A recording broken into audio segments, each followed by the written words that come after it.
You know it's this. Take a perk and a talk of that shit. Money swallowing like sis. Did it perfect in the kid. Got a billion who sang on my head. Look up better. Put on the road I just spent.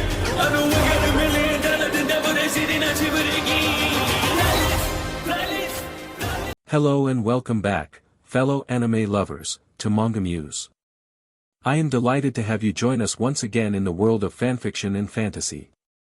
This is the 5th part of What If Naruto Enters Hyperdimension Neptunia. Special note, this fanfic is written and a masterpiece of Hussbek on FANFICTIONnet. Do check and support the author too. Now smash the like, share and subscribe button for more. Also press the bell icon so that you never miss such great parts. Thanks for the introduction. Now let's dive into the world. Well, this is a problem, said If with a small frown, looking at the screen of one of her many cell phones in Kampa's apartment. What's bugging ya, Iffy? Tell it to your old pal Nep, said Neptune while slinging an arm around IF's shoulder for a one-armed hug. It looks like we aren't getting a travel approval from Lastation in order to get to it. What do you mean by that? Asked Kampa curiously. We need to get travel approvals from both Plankton and Lastation, but we haven't been approved for a while now, If explained. Neptune hummed and thought, so, we're being spam filtered or something like that? Sounds about right, makes a lot of sense given Avenir's control over Lastation. But then how so we get across without official approval? Asked Vert with concern. Blanc spoke up, we'll just have to sneak into Lastation. As much as I don't want to oppose the law, we don't have much of a choice but to do so, said If. Then I'm gonna need a cardboard box and eye patch to stealthily make my way through, said Neptune with gusto. Blanc shook her head in disagreement, I find that far too bothersome. We could simply fly there, said Vert. A question mark appeared above Neptune's head, huh? Surely, you aren't trying to tell me that you've forgotten that you're a goddess? Oh right, we just fly over to Lastation. Finally realized it, said Blanc stoically. Kampa appeared to be very excited, yay. I can't wait to travel the skies. I suppose you don't expect that soaring the skies to be what it seems, said Mages. Anyways, let's get ready to go to Lastation, said If with everyone nodding in affirmation. Blanc then noticed something out of place and alerted everyone on it. I wish to draw everyone's attention on the matter that Naruto isn't here with us. This caused everyone to look around the room and realize that the blonde was nowhere to be seen along with the Digimon. Why isn't Naru here with us? Asked Kampa. I don't know, but I'll try to call him on his G-pad. If took out one of her phones and made a call. Elsewhere, Naruto and the Digimon were walking along a pathway through the Virtua forest until finding their way out of it and stopping at the entrance of a ruined temple. Naruto looked down at the necklace hanging around his neck and spoke to it. So, this is the place? Asked Naruto.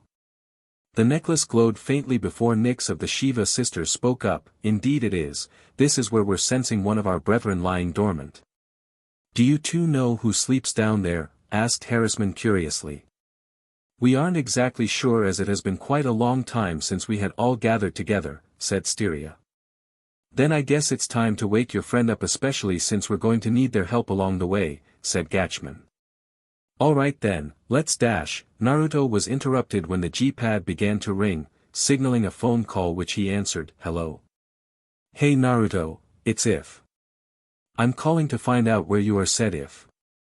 Hi Iffy-chan, I'm currently at the Virtua forest looking for something. What's up? Asked Naruto. Since we weren't able to get an approval, we planned for Nep and the others to carry us to Lastation in their HDD forms. We're all waiting for you to come back so we can go together. Naruto hummed and thought for a moment before responding, you guys can go on ahead while I get what I'm looking for and catch up to you in Lastation. But then how will you be able to come? I'll figure something out by then. Okay then, don't be gone for too long. Gotcha, bye Iffy-chan. You too, Naruto said If before ending the call. Alright then, let's head inside and find ourselves a summon and hopefully have him help us out, said Naruto.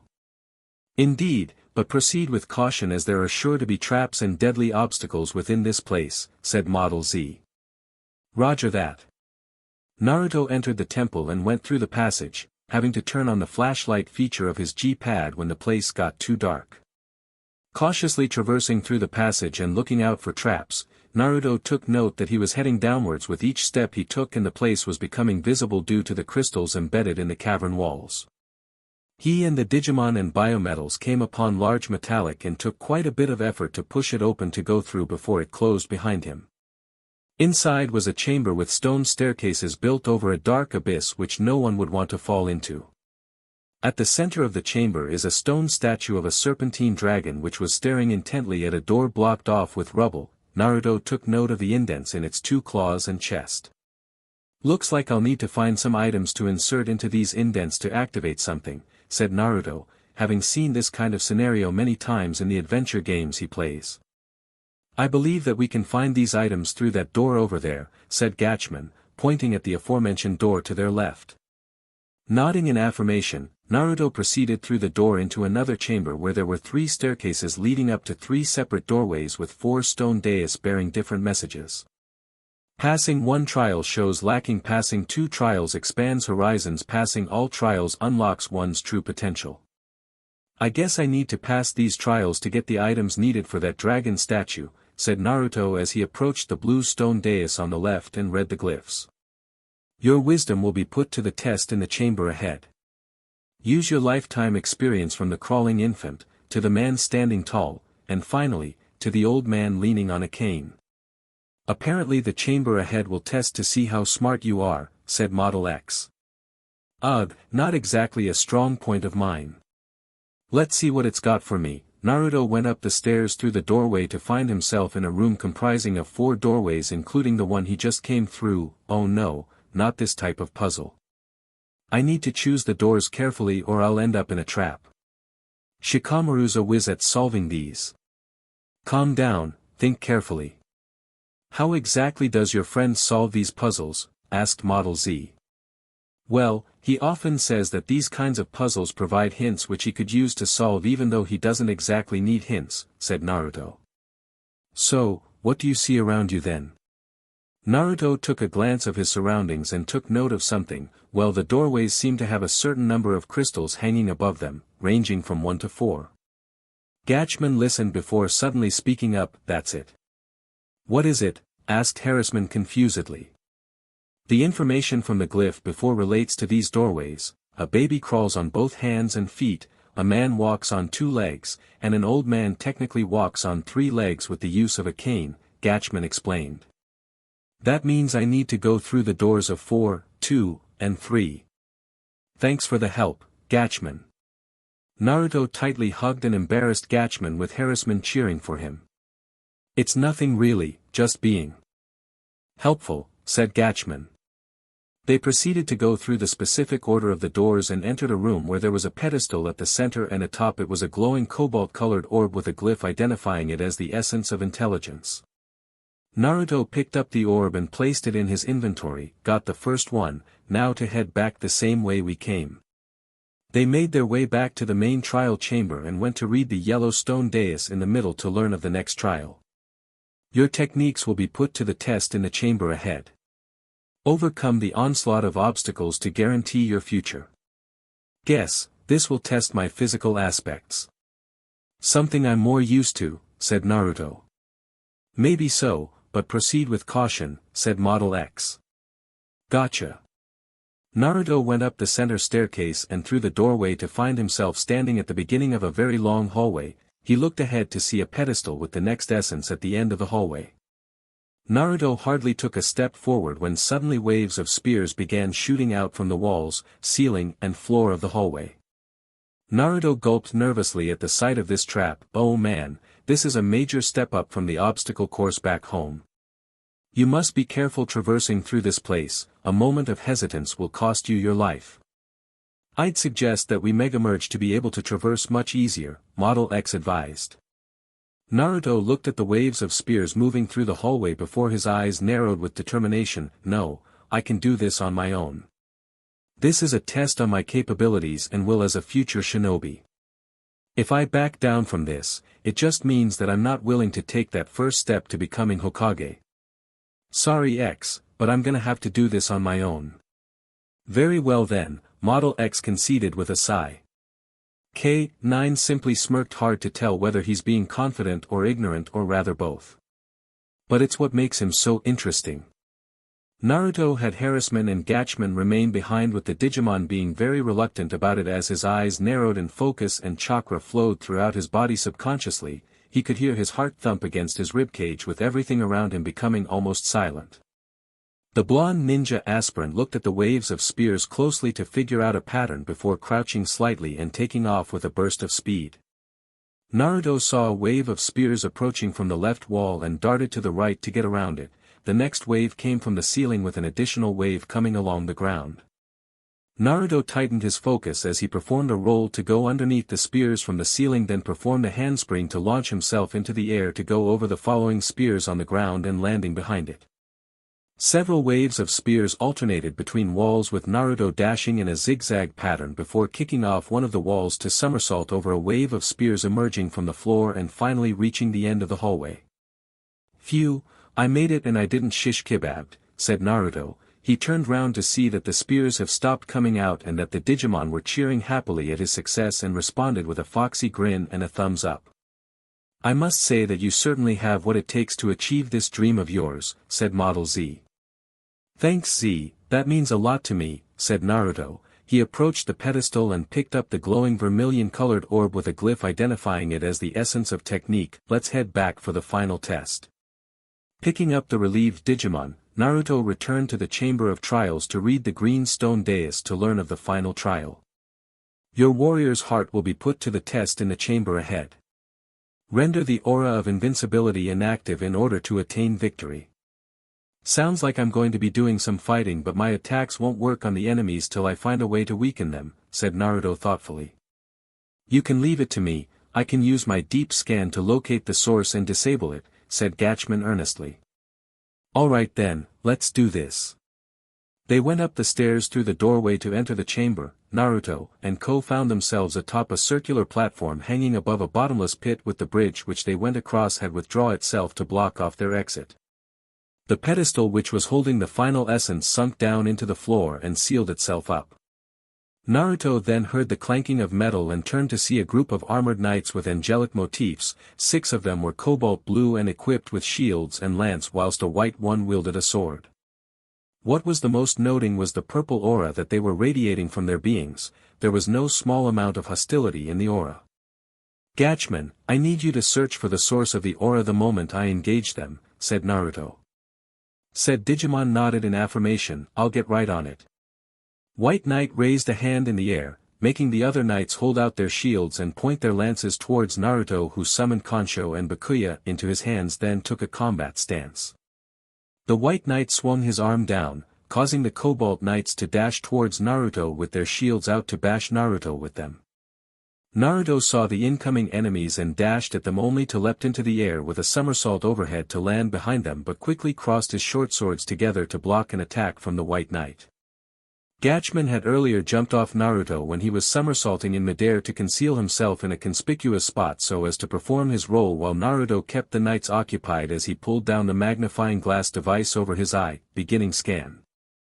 Naruto was pretty occupied with defending himself against the coordinated attacks of the Cobalt Lancers and the White Knight leading them through carefully timed assaulted, which would have dealt critical damage had he not used the substitution jutsu every now and then throughout the battle. Harassment does his best to help from Naruto's hood by launching attacks to disrupt the knights, though it doesn't do much because of the aura protecting them. The White Knight raised a hand into the air, making the Lancers attach their shields to their backs to transform into wings and hover in the air. Naruto groaned, having seen them do this before, and had a vague idea on what would be coming next, so he swapped out his short swords for the Monadu. He swiped his hand over the screen of the Monadu to change from blue to light blue with a change in the kanji, Monadu speed. The blonde felt his body become lighter right as the White Knight gave the order to attack for the Lancers to swoop in to try and pierce him with their weapons. Naruto rapidly darted left and right as well as somersaulting out of the way of the incoming attacks thanks to his boosted speed, then moving away to resettle himself for the next assault. Naruto, he glanced to the side to see Gatchman waving to catch his attention. "I found the source, it's that crystal over there pretending to be a light source." Naruto looked at where he was pointing and nodded in affirmation. Alright then, gonna get rid of it. Naruto jumped into the air to avoid an attack from behind by the White Knight and quickly switched out the Monadu for the Sunlight Heart. He activated the lance before throwing it to shatter the crystal with the pieces falling into the pit below. He took note that the aura had completely disappeared and knew what it meant. Now that you scraps of metal are now hittable, time to turn this around. He recalled Sunlight Heart back into his hand and took a stance. One of the lancers rushed towards Naruto to bash him with its shield, Trick Rave. Naruto tossed the lance lightly in front of him before kicking it high into the air, then Blonde leapt after the lance to grab it and at the same time dodged the lancer's attack before descending to pierce the Cobalt Knight from above through its head. It's over. He activated the lance to open up and completely pierce through it to the ground. Harassment, time to digivolve.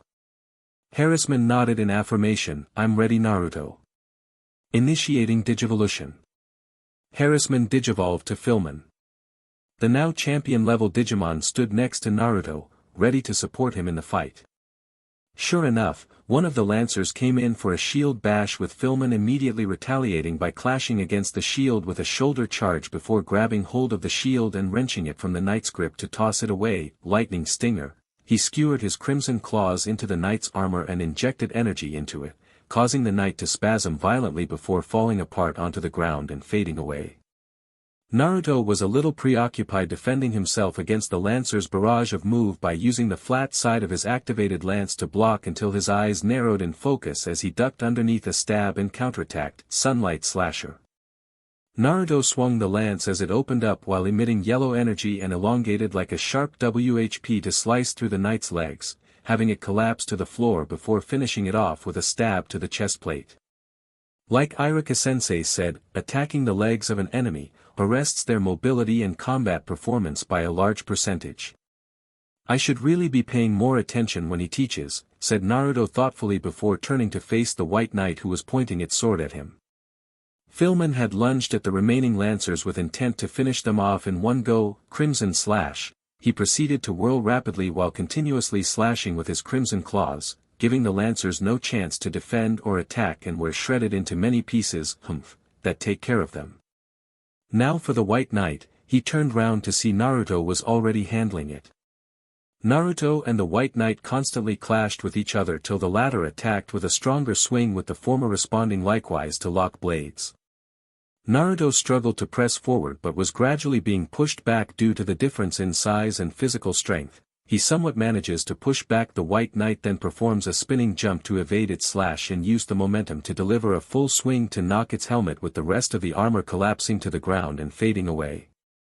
With no enemy present, the strong bridge reconnected with the platform and the pedestal rose back up from the ground, signaling that the trial has been passed. Phew, that was something, said Naruto sending the Sunlight Heart away and Filmon de-digivolved back to Harassment before hopping back into his hood and Gatchman retaking his place on the blonde's shoulder. Indeed, but you were able to emerge victorious. No doubt that this trial also taught you certain things along the way, said Model Z. Yeah, it's definitely gonna help with my career as a shinobi. Now for the final essence. Naruto went to pick up the item which was called the Essence of Fighting.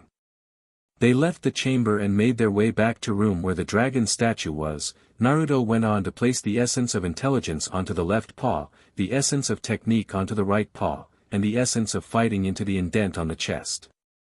This caused the dragon statue's eyes to glow before opening its mouth to fire a beam of energy, easily destroying the rubble and leaving the door practically undamaged.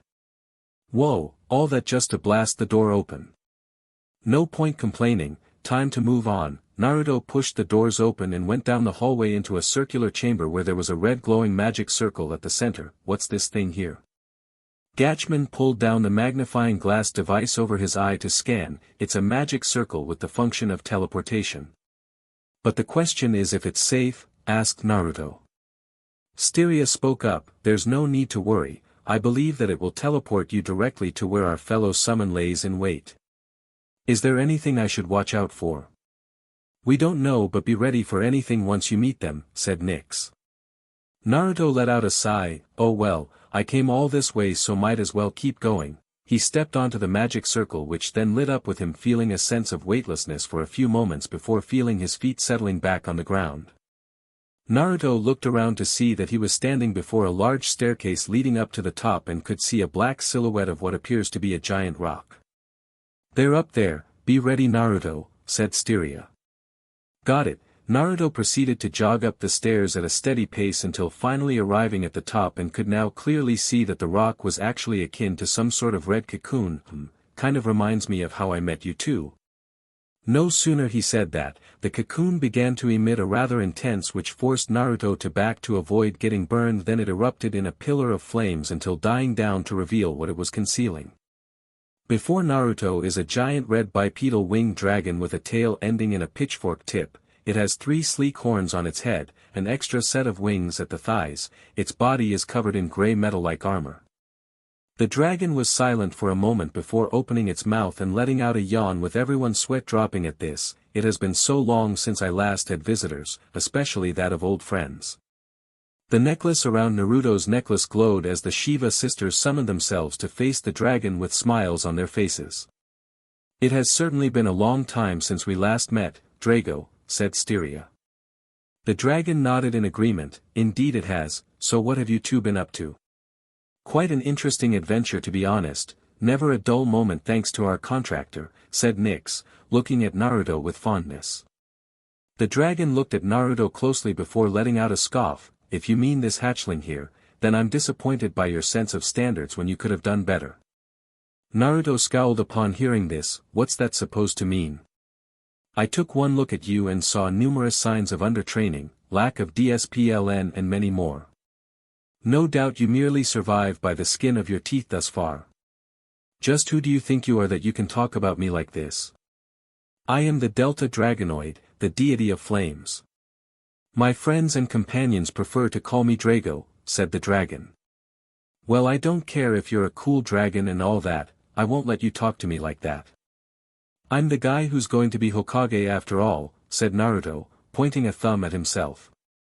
Harrisman nodded eagerly, ignoring his nervousness at the sight of the dragon for the moment. "Yeah, Naruto is a nice person. Stop being so mean to him. My buddy has proven time and again his worth since I joined him." "I won't let you look down on him," said Gatchman. "So you say, then why come all the way down here to seek out my power if he is oh so strong like you claim? I rather think that you're setting your standards too high. Naruto is still young and has room to grow. Even we could see that when we met and tested him, continuing to fight despite having placed under the doom spell," said Nyx with a small frown. "Not to mention that we recommended for him to meet with you," said Tsundere. "Just what is so serious that you would need me?" asked Drago. "There's some old hag running around and copying the powers of the goddesses, she was willing to hurt innocent people to do it too. I don't know what she's after but it's definitely no good for everyone except her," said Naruto, thinking back on the consequences that almost occurred had he and the others not helped resolve in time. Not to mention what Histoire had been telling them, they need to stop whatever Arfwar is planning no matter what. "Not my problem." Naruto was flabbergasted to hear such a response. "What do you mean, not your problem? Weren't you listening at all?" "I'm not deaf, from the way I see. You have things handled so I don't see any necessity in wanting my power." "How could you say that, you JRK, said Harrisman, actually being upset with the dragon. "It appears that the years have changed you Drago," said Tsundere with a frown while Nyx glared. "You know what? Fine, we can handle this ourselves. We don't need a lazy and uncaring dragon to help us, my friends and I aren't afraid to dive in headfirst to help those who need it." Naruto turned away and began to walk towards the stairs. "See you never, you lazy lizard." He was just about to take the first step down when he heard chuckling and turned to see Drago smirking at him. "What's so funny now?" "Heh, you've certainly got spunk hatchling. I was expecting you to plead to let me be your summon but instead, you chose to leave in full belief of yourself and your friends with hardly a trace of doubt in your fiery heart." "You've passed my 4th and final test," said Drago. "May I ask what you mean by that?" asked Gatchman. "I've been observing the very moment you stepped into the temple and saw how you went through the trials, passing through each of them. But we saw you were sleeping when we came in here," Harrisman pointed out.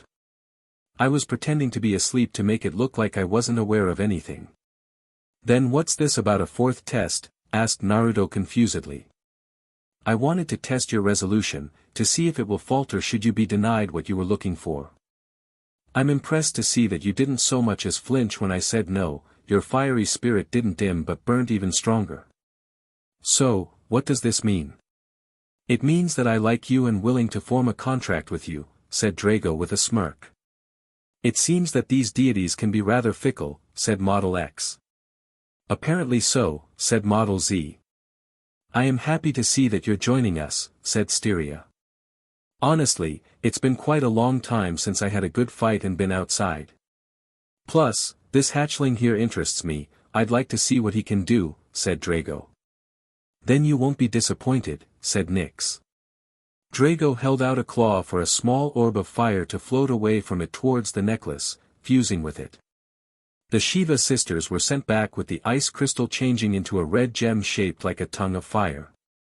Thanks Drago, and sorry for calling you a lazy lizard and all that, said Naruto sheepishly. No need for an apology considering that I was doing it purposely to test you. Well, now that Drago's joined us, we need to figure a way on how to get to La Station to meet up with Neptune and the others, said Naruto thoughtfully. But if said the sky bridge refuses to allow us to cross plus the goddess used their HDD forms to carry the others over to La Station K9 pointed out. I know already, just need to come up with something.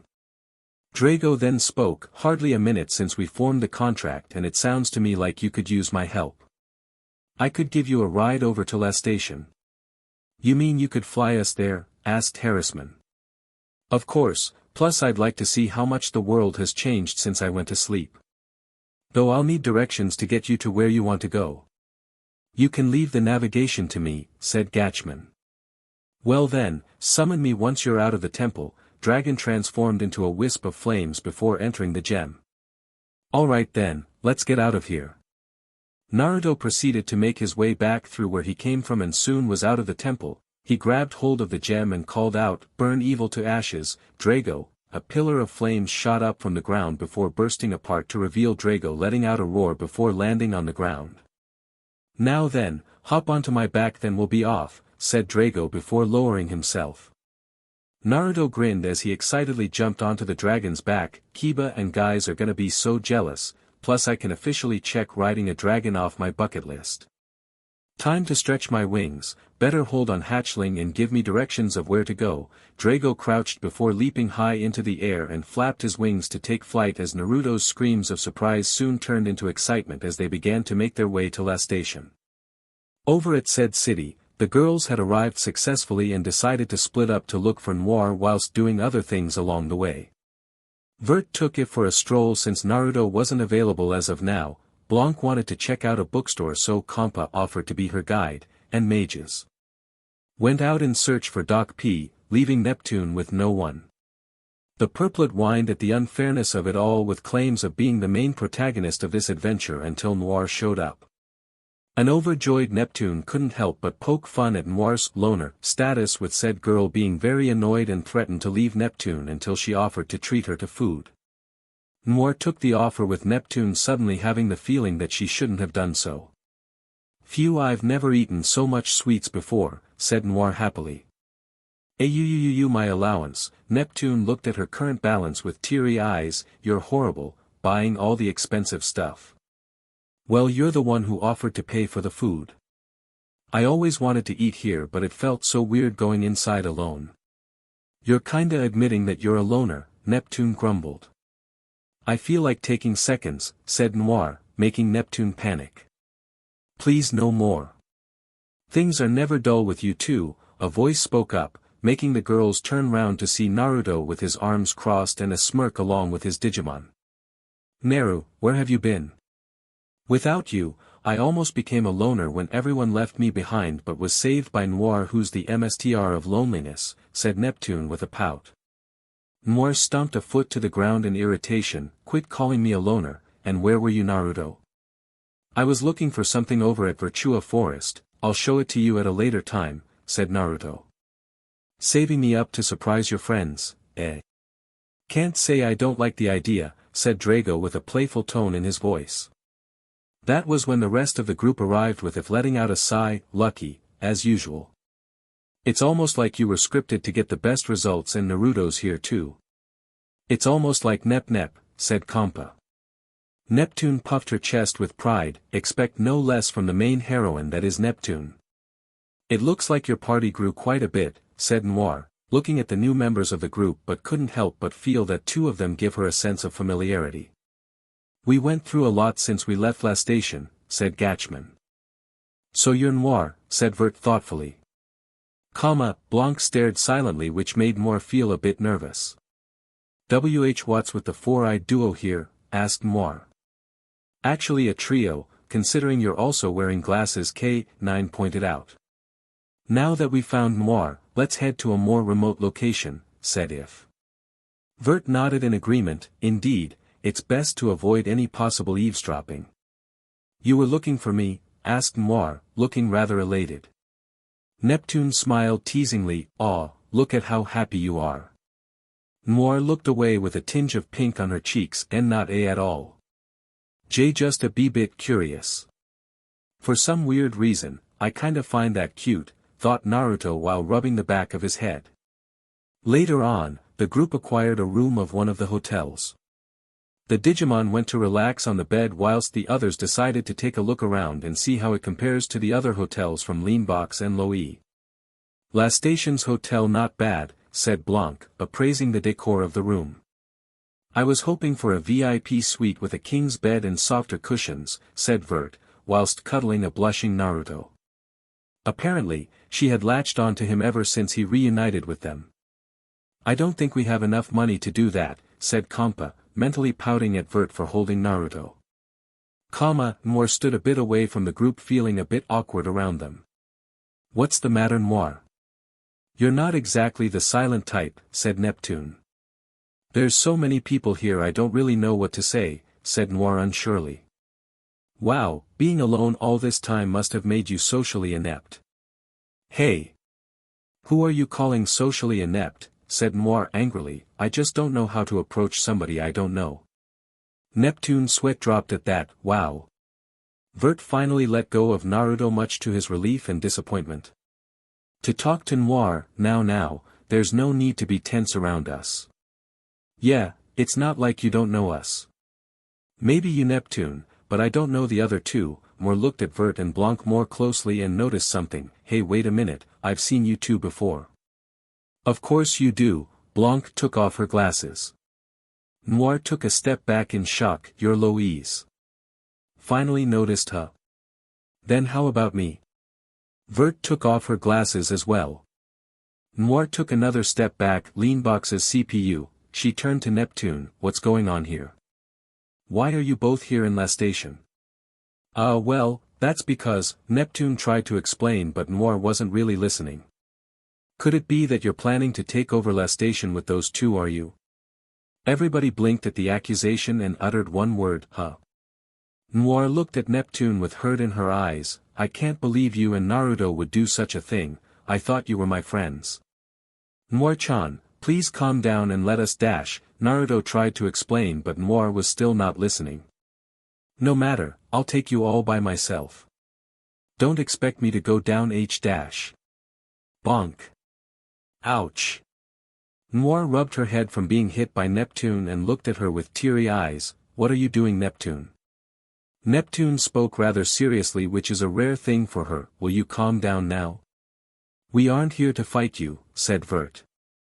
We're just here to talk, Blanc added. Noire looked at them in disbelief. Talk. Neptune nodded in affirmation. Yeah, we're just here to talk. You look like you don't trust me. How could I when I'm with 3 CPUs? Please just hear us out, Noire-chan. There's a good reason why they're here with us. We need your help too. But it kinda hurts when you look at us with distrust, said Naruto rather sadly. Noire could see that Naruto was saddened when she accused him and Neptune of going against their friendship, feeling guilty for her words. I'm sorry, Naruto.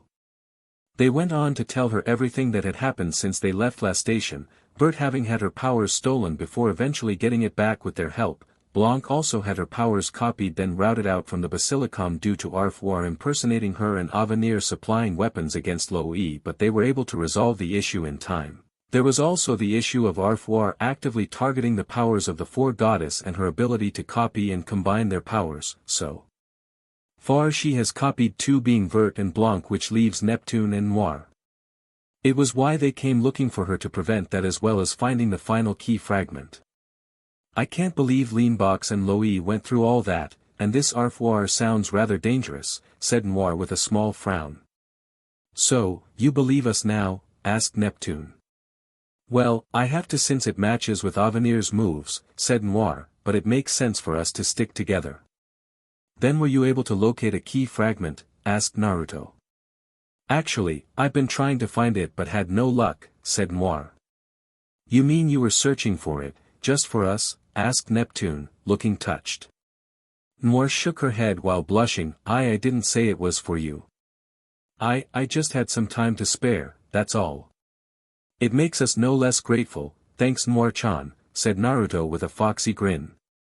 Why, you're welcome. Noire forced herself to look away from Naruto's smile while blushing heavily. This could mean that Arfoire has already found the key fragment, said If with a frown.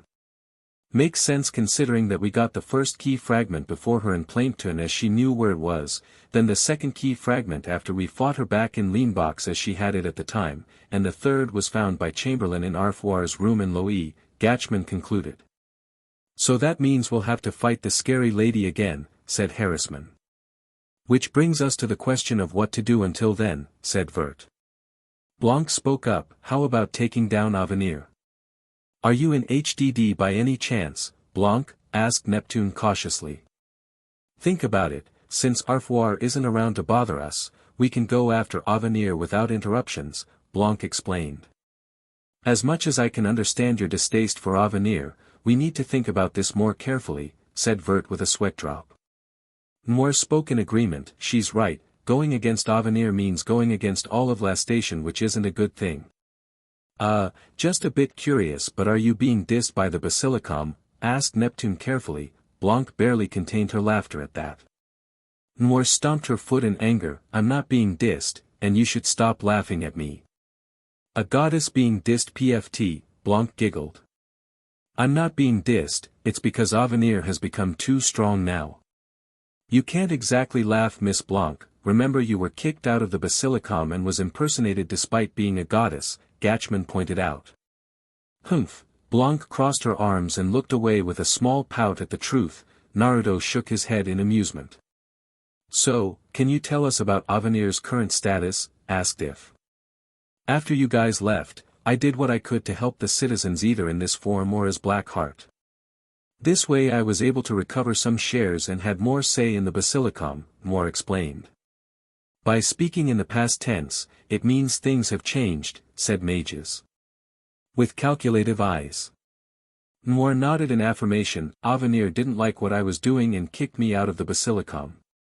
Which explains why Avenir could ship all those weapons to Loie so freely, since you would have stopped them, said Blanc with a scowl. Yes, I'm currently staying with Qian since I can't return to the Basilicom. Kampa looked at Noire with sympathy. Oh poor Noire. Naruto spoke up with determination. We'll find a way to deal with Avenir so you can fix all the problems that they've caused. For now, we need to figure what we can do in the meantime, said If. How about going to Qian's place? I'm sure she'll be happy to see you guys, Noire suggested. Alright then, let's go, said Neptune with gusto. Later on, the group had arrived at the factory that Qian owns thanks to Noire guiding them there and could see many employees hard at work. They saw the person whom they were looking for with Noire calling out to her. I'm back, Qian, said Noire. Qian turned round and smiled upon seeing some familiar faces. Oh, you're back. How long has it been? It looks like your party has gotten bigger since I last saw you. Quite a while, it's good to see you again, said If.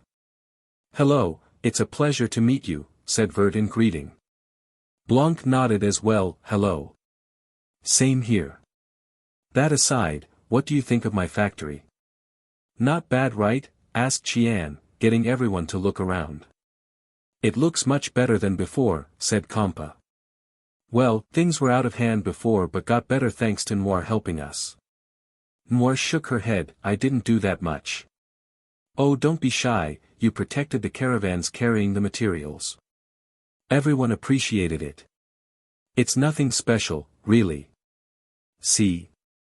She's always like this no matter how much we praise her. So, how are the preparations going for the expo? Asked Gatchman.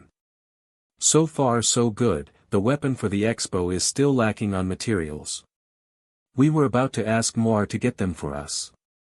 If you're talking about that particular material, you know how hard it is to get it, said Noire with a small frown. What kind of material is it? Asked Harassman curiously.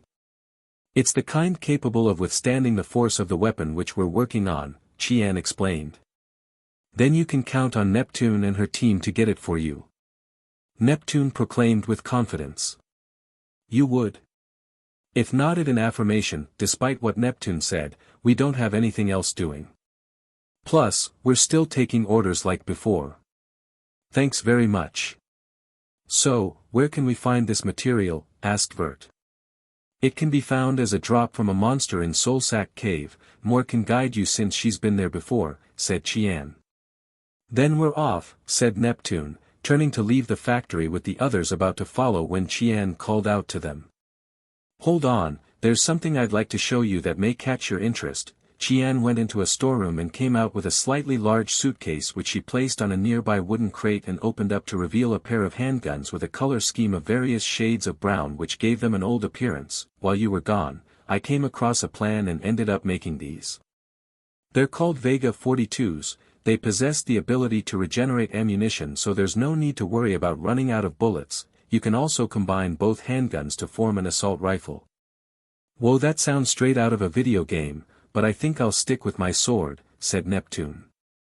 I don't really know how to use guns, said If. Sorry, but I don't like guns, said Compa. My apologies, but we're quite satisfied with our current weapons, said Vert with Blanc nodding in agreement. Naruto looked at the handguns thoughtfully. I'll take them. Are you sure about taking them, Naruto? Asked Mages. Yeah, I'm sure of it. Vert-chan introduced me to several FPS games, so I have some good ideas on how to use firearms, Naruto assured the group before picking up the Vega 42s and noticed how they felt right in his hands, plus having been using the Buster when Mega merged with Model X gave me some experience with these types of weapons. Glad to hear it, no one wanted to take it. But make to bring back here whenever you can so I can upgrade them, said Qian. Naruto nodded in affirmation before sending the handguns away to his inventory. Later on, the group had finally made their way to Soulsack Cave and went inside to find the monster which they could obtain the material which Qian needs for her weapon for the expo. You know, it's been quite a while since we went into a dungeon like this to look for materials, said Neptune. Yeah, it was when we met Iffy in a cave like this one, said Compa. If smiled at the memory. Well, I certainly wasn't expecting to go on an adventure with the four goddesses when we met. So, where can we find this monster? Asked Blanc. Most likely all the way in the back, said Noire. That makes it better than being located in peculiar places, said Mages. Vert nodded in agreement. That is quite true, it reminds me of that underwater boss in a game which was so hard to find. Thankfully it doesn't apply in real life. Lady Vert is certainly good at comparing things to games, said If with a sweat drop. Blanc huffed, a gamer to the core. Hey, there's nothing wrong with being a gamer, said Naruto with a playful glare. So true, said Neptune. The group began their exploration through the dungeon, all the while taking down monster and gaining experience. Naruto was also getting himself attuned to dual-wielding the handguns with Model X tutoring him due to being oriented towards long-range combat unlike Model Z who's more attuned to close combat.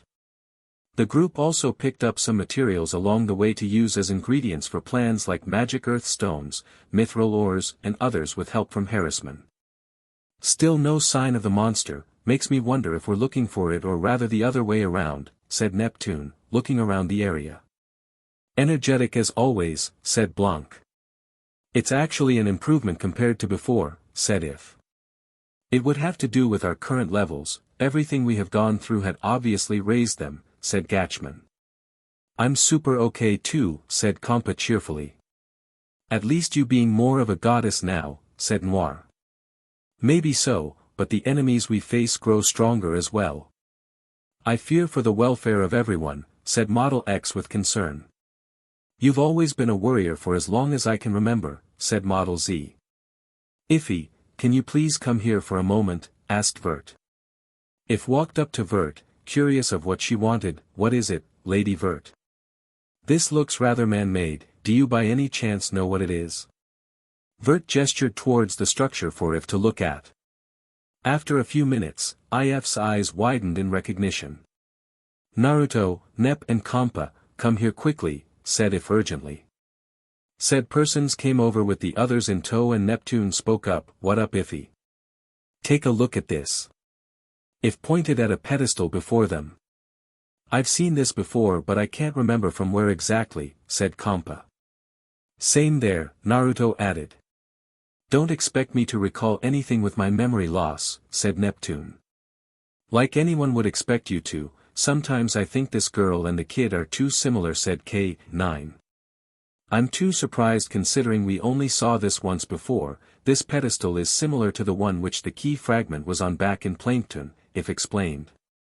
Naruto looked at the pedestal closely. I see what you mean now, this notch is shaped to hold a key fragment.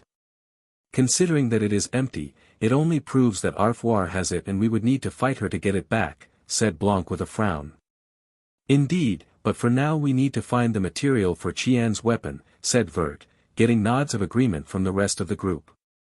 After a short PRD of rest, everyone resumed the exploration of the cave and fought off several more monsters along the way and picked up some additional items, being a gel feeler, magic ice stones, iron ores and pink pigment. Soon they came upon the reason for their exploratory in the form of a monster identified by K9 as a crystal golem, and there appears to be 3 of them. So, this is the monster, 3 of them to be exact, said Blanc. They look quite strong. Vert frowned at the sight of the golems. Noire shrugged in response, there's more of us compared to them, a relentless attack will work here. Kinda feels like bullying to me, said Neptune with a sweat drop. Then let's deal with them quickly so we can get the materials and return to Qian, said Naruto as he summoned Kansho and Bakuya into his hands and twirled the latter for a moment before taking a stance. The others equipped themselves for the upcoming battle. I'll take the golem on the left, Charger.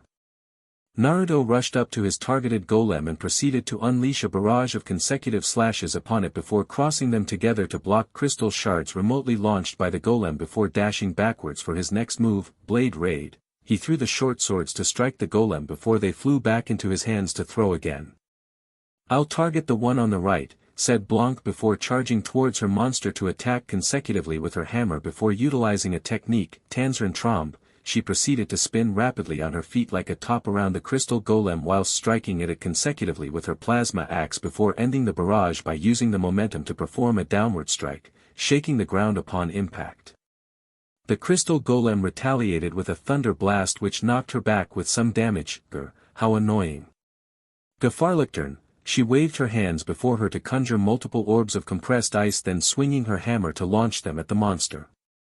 Leave this to me. Drop crash. Noire rushed up to the middle crystal golem and launched it along with herself into the air with a flip kick before sending it crashing back down to the ground with a downward slash of her sword where Neptune was already waiting to attack as well. Here I come, cross combo. Neptune rushed at the monster and slashed up to 5 hits with the 6th launching it into the air, then leaping after it with the final slash to drive it to the ground. Naruto was currently busy avoiding the thunder attacks from the crystal golem, which gave Vert the opportunity to launch an attack of her own from its blind spot, Rainy Ratnapra. Vert struck the golem with a series of rapid thrusts of her spear before ending the combo with a powerful diagonal slash. If lunged to initiate her own assault, Heaven Demon, she rapidly attacked with a combo of slashes. Naruto stood a short distance away and swapped out the twin short swords for the Vega 42s, get clear Iffy-chan, I'm about to perforate this guy. Marksman, he waited for If to move out of the way before pulling the triggers rapidly to fire bullets in swift succession to inflict stacking damage on the crystal golem, and now, charge shot, he channeled chakra into the handguns as they glowed blue with a majority at the muzzles. Naruto took aim and pulled the trigger to fire twin spiraling energy bullets to deal more than enough damage to take out the crystal golem. Critical edge. Neptune rushed up to the second crystal golem and attacked with a diagonal slash, then followed it up with an uppercut to propel the monster into the air before moving at blurring speed for a final slash and appearing behind it. Here I come, lace ribbons. Noire dashed towards the golem and performed a flip kick to launch it into the air yet again, then juggled it with 2 spinning kicks before twirling in the air to strike with a diagonal slash. Get crushed, get a raving. Blanc leapt into the air with her hammer raised above her head with glowing red eyes of rage before bringing it down with power enough to crater the ground with the crystal golem completely destroyed. We've got one more to take down now, said Noire as they all faced the remaining crystal golem, but noticed something odd. Why is it shaking so much? Neptune puffed her chest proudly, most likely because it knows that its time is up. Suddenly the crystal golem was engulfed in a pillar of purple light which died down to reveal that it has changed its color to onyx black and appears to be more aggressive compared to before. What just happened? Asked Neptune confusedly. Be careful everyone, that crystal golem has just turned viral, said K9. Viral? Asked Compa. Gatchman began to explain, it is a state which a monster can transform into. Monsters become more powerful and fierce in the viral state and could also spread to other monsters when amongst them. Then it is fortunate that we dealt with the first 2 monsters earlier, said Vert with a small frown. That just means we need to strike harder, said Neptune. Yeah, let's Naruto noticed that his G-pad began beeping before flipping itself open and revealing information to him, a new EXE drive, and it involves me and Noire-chan. Me and Naruto? Said Noire in shock. Neptune pouted, why not me and Naruto? Last I checked, you already have one with him, Vert pointed out. Still don't like it. Alright Noire-chan, let's give it a shot, said Naruto, switching the Vega 42s out for the Konsho and Bakuya before taking a stance. Noire went to stand next to him with her cheeks being tinged pink. Don't think that I'm doing this because I want to. Whatever helps you sleep at night. K9 deadpanned. Executing EXE drive, Sky Ballet. Naruto crouched slightly before dashing forwards while low to the ground till he was right in front of the viral crystal golem and unleashed a flurry of slashes with the twin short swords. Then he crouched to stab them into the ground and launched the monster into the air with a double backflip kick. Noire leapt after the airborne monster and performed a pirouette once close to land multiple strikes before knocking it away with a roundhouse kick. Naruto ran along the ground before leaping into the air with the short swords crossed in front of him and eyes narrowed in focus. Blurred past the viral crystal golem, then moments later, a large cross slash appeared on it with massive damage dealt to the point that its body broke away in pixels to signify its defeat. Both Naruto and Noire landed on the ground with smiles on their faces.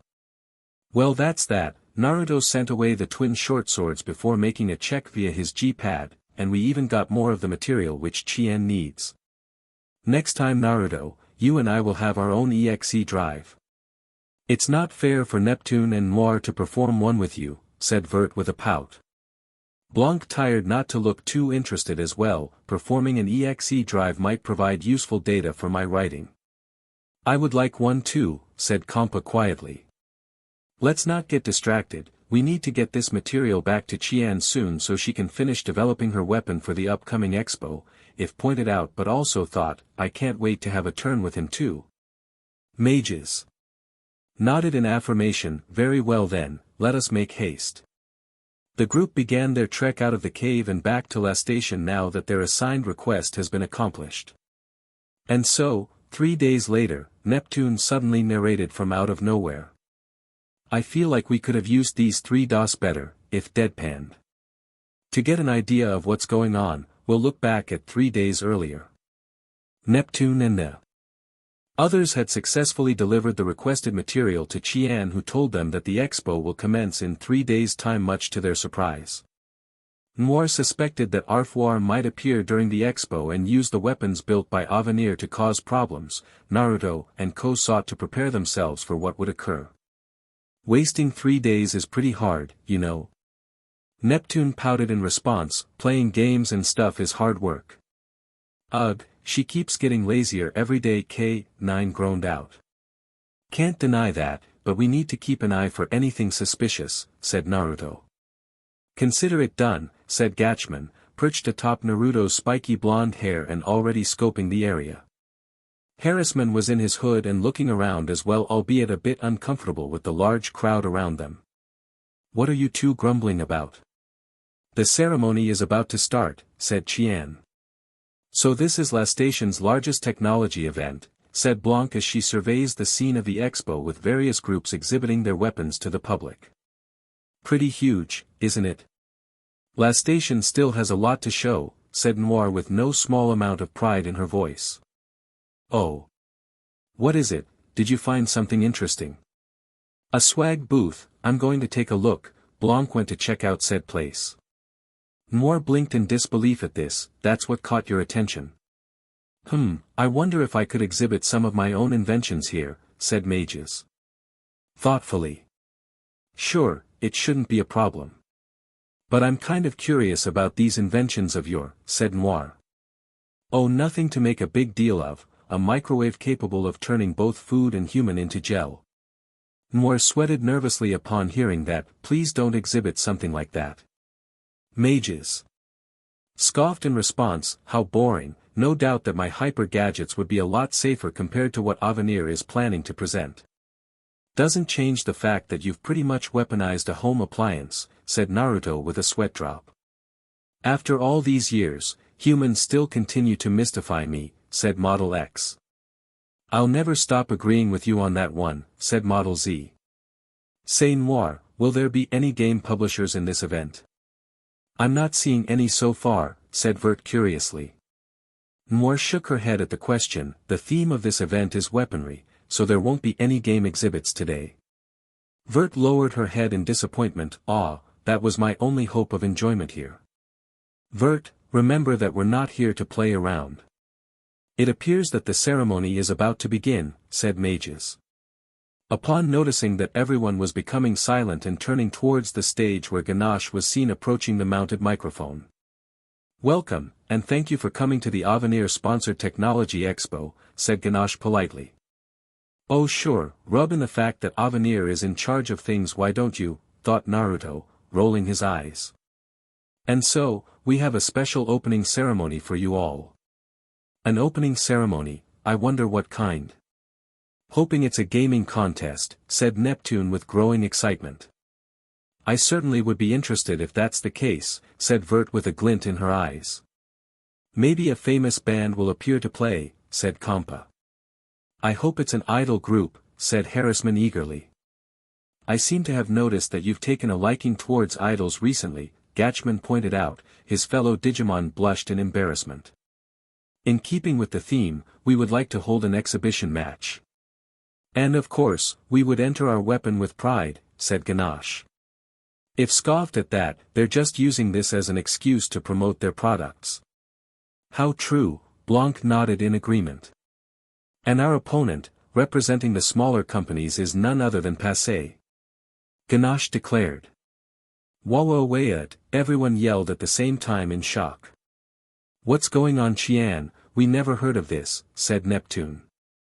"I'm just as confused as you all are," said Qian, looking completely caught off guard. "The exhibition match will start in 10 minutes, entrants please prepare," said Ganache all too stoically. "Prepare for what?" "There's nothing to prepare for," said Qian worriedly. "No doubt that this was on purpose, they're trying to take us out this way," said If with a frown. "I thought the same thing, we just need to find a way to counter this," Naruto muttered thoughtfully. Meanwhile, Ganache watched with a thinly veiled smile. "They look so confused." "Of course, we have prepared the stage and there's no way they can get away," a voice spoke up as someone emerged from behind a curtain, revealing to be none other than Arfoire. "So, will this weaponry get the job done?" "Not to worry, the specs of this one is based on the past battles to date." "I see, but don't let your guard. Those BRTS won't simply roll over and die." "Of course, I know that all too well. They will be destroyed in the name of Lady Whiteheart." Gatchman glanced to the side and his eyes widened upon what he was seeing before quickly tapping Naruto's cheek to get his attention, which he did. "What's the matter, Gatchman?" asked Naruto. "Over there, look at who Ganache is talking to," said Gatchman whilst pointing for him to look. Arfoir's here. The others turned to him in surprise and saw said person with Neptune being rather vocal about it. What's that old hag doing here? I thought she was too beat up to move. No doubt she's relying on Avenir's weapon since she's weak at this time, said If thoughtfully. So it really an elaborate trap set up for us, said Blanc. Vert nodded in agreement, and we now know that there's a connection between Arfoir and Avenir. What should we do now? Asked Compa. Well, for one, running is not an option. We can't waste all the hard work Qian and the others did to get here, said Noire with a frown. Then we just have to win, Naruto spoke up with determination, not to mention that this is an exhibition match after all. What do you mean? Asked Compa. I see what he means, the winner of the expo gets to meet the goddess according to the rules. We just have to use Qian's weapon to defeat Avenir's weapon in this match, said If. Neru's right, time to show everyone who's boss and we aren't afraid of Avenir, said Neptune with excitement. Not to mention that the judging will be open and fair, Avenir won't be able to pull the wool over anyone's eyes here, said Noire. So we simply defeat Avenir's weapon and showcase Qian's weapon. Nothing complicated about that, said Blanc. Naruto punched a fist into his open palm with a smirk on his face. Alright, let's get this party started. Thanks, all of you, said Qian gratefully. It's no biggie. Where's the weapon by the way? Asked Neptune. Here you go. Qian held out the Armas weapon for Neptune to equip herself with. The four goddesses and Naruto made their way to the arena set up for the forthcoming match and ensured that they're well prepared for whatever Avenir has in store for them while the others are in the nearby stands to watch. Before them was the Avenir weapon, which is designed to a quadrupedal tank with dual energy cannons. Gatchman and K9 identified the machine to be a panzer. The match will now begin, Ganache announced. Alright then, I'll start off strong by transforming, said Neptune. Hold up Nep, doing that now will reveal to everyone who you If noticed that something odd was going. Neptune initiated her hard drive divinity but nothing happened. What's going on? I can't transform. Surely that can't be. Blanc accessed her HDD as. Well, but to no avail, I can't transform either. Then I shall change. Vert ended up with the same result, me as well. What's going on? What's going on? Asked Noire confusedly. I get the feeling that this is the real trap. They must have come up with a way to block you guys off from accessing your HDD forms, said Naruto with a frown. But what about your Megaman form? Asked Vert. I'll give it a try. Naruto took Model X into his hand. Mega Merge. Error. Error. Biolink connection failure. Model X called out. Oh no, not you too. Neptune groaned out. Looks like you've realized that you can't access your forms, said Arfoir haughtily. What did you do, you old hag? Asked Naruto angrily. Arfoir growled in response, I'm not old you little BRT. Just so you should know, we developed a device with the purpose of preventing you all from transforming. What do we do now? Asked Neptune worriedly. The obvious thing, we fight and win this match. Even if it has to be without our transformation, said Naruto as he called Kansho and Bakuya into his hands before taking a stance. This might be a rather difficult battle, said Vert, brandishing her spear. Well, complaining about it won't help Qian and the others. Let's get this over with. Noire took out her sword for battle. Very well then, let the first match begin. Ganache declared while Arfoir smirked at their demise. Allow me to make the first move, Gefahrlichtern. Blanc waved her hands before her to conjure multiple orbs of compressed ice, then swinging her hammer to launch them at the panzer, inflicting ice damage. The panzer retaliated by launching a power bash attack, causing everyone to quickly move out of the way as Noire moved in from the left side and slashed several times with her sword before finishing the combo with a special attack. Here it comes, Volcano Dive. Noire leapt high into the air with a somersault before descending to slam her sword to the ground, which triggered a fiery explosion to erupt from underneath the panzer. The machine took aim with its cannons and was about to fire when two blurs of black and white slammed into them, forcefully altering the trajectory and completely missing her before returning to Naruto, who had thrown the twin short swords earlier. "Noire-chan, be more careful. It almost got you," Naruto called out.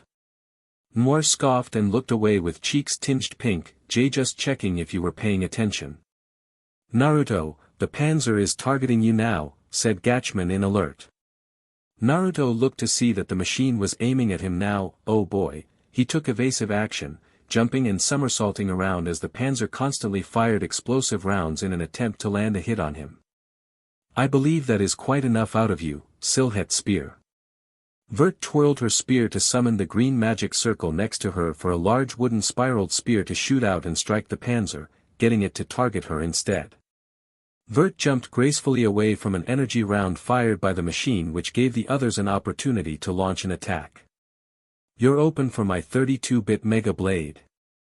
Neptune raised a hand towards the sky as purple pixels materialized and clustered together to form into a large double-edged sword. She swung her hand down to have it launch at the machine, striking the ground close to it and engulf in a pillar of purple light for additional damage. The Panzer began charging energy into its cannons before firing dual energy rounds which exploded into a large tornado upon impact with the ground, damaging everyone and knocking them down to the floor.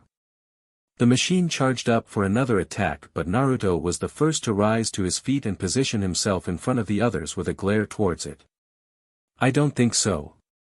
Naruto crossed the short swords in front of him to defend them as the Panzer fired another energy round. Execution. He unleashed a powerful cross slash to slice up the projectile into pieces for them to explode safely away from the group. "Nice one, Naru. Now it's my turn," said Neptune, brandishing the Armas weapon, Critical Edge. She attacked with a diagonal slash, then followed it up with an uppercut before moving at blurring speed to reappear behind the Panzer and landing a powerful slash to inflict a large amount of damage. Blanc snarled at the machine. "Now you've made me mad, Tanzrin Trombe." She proceeded to spin rapidly on her feet like a top around the Panzer whilst striking at it consecutively with her hammer before ending the barrage by using the momentum to perform a downward strike, cracking the ground upon impact. At this point, the Panzer was battered and dented all over but still operational, still working. "I got lots more where that came from. Era, allow me to have a turn. Canestra slash." Vert crouched slightly before disappearing in a flash to reappear right behind the machine, where there was a moment of stillness, then numerous slashes began appearing all over its body. "Time for a little setup, trace on." Blue circuits traveled along Naruto's arms from the shoulders to his fingertips, and now, steel fans. He projected copies of the swords to the point of holding 3 short swords in between the fingers of each hand, then he lunged at the Panzer and slashed consecutively before leaping away from any retaliation. "Nepchan, I leave it to you to finish this."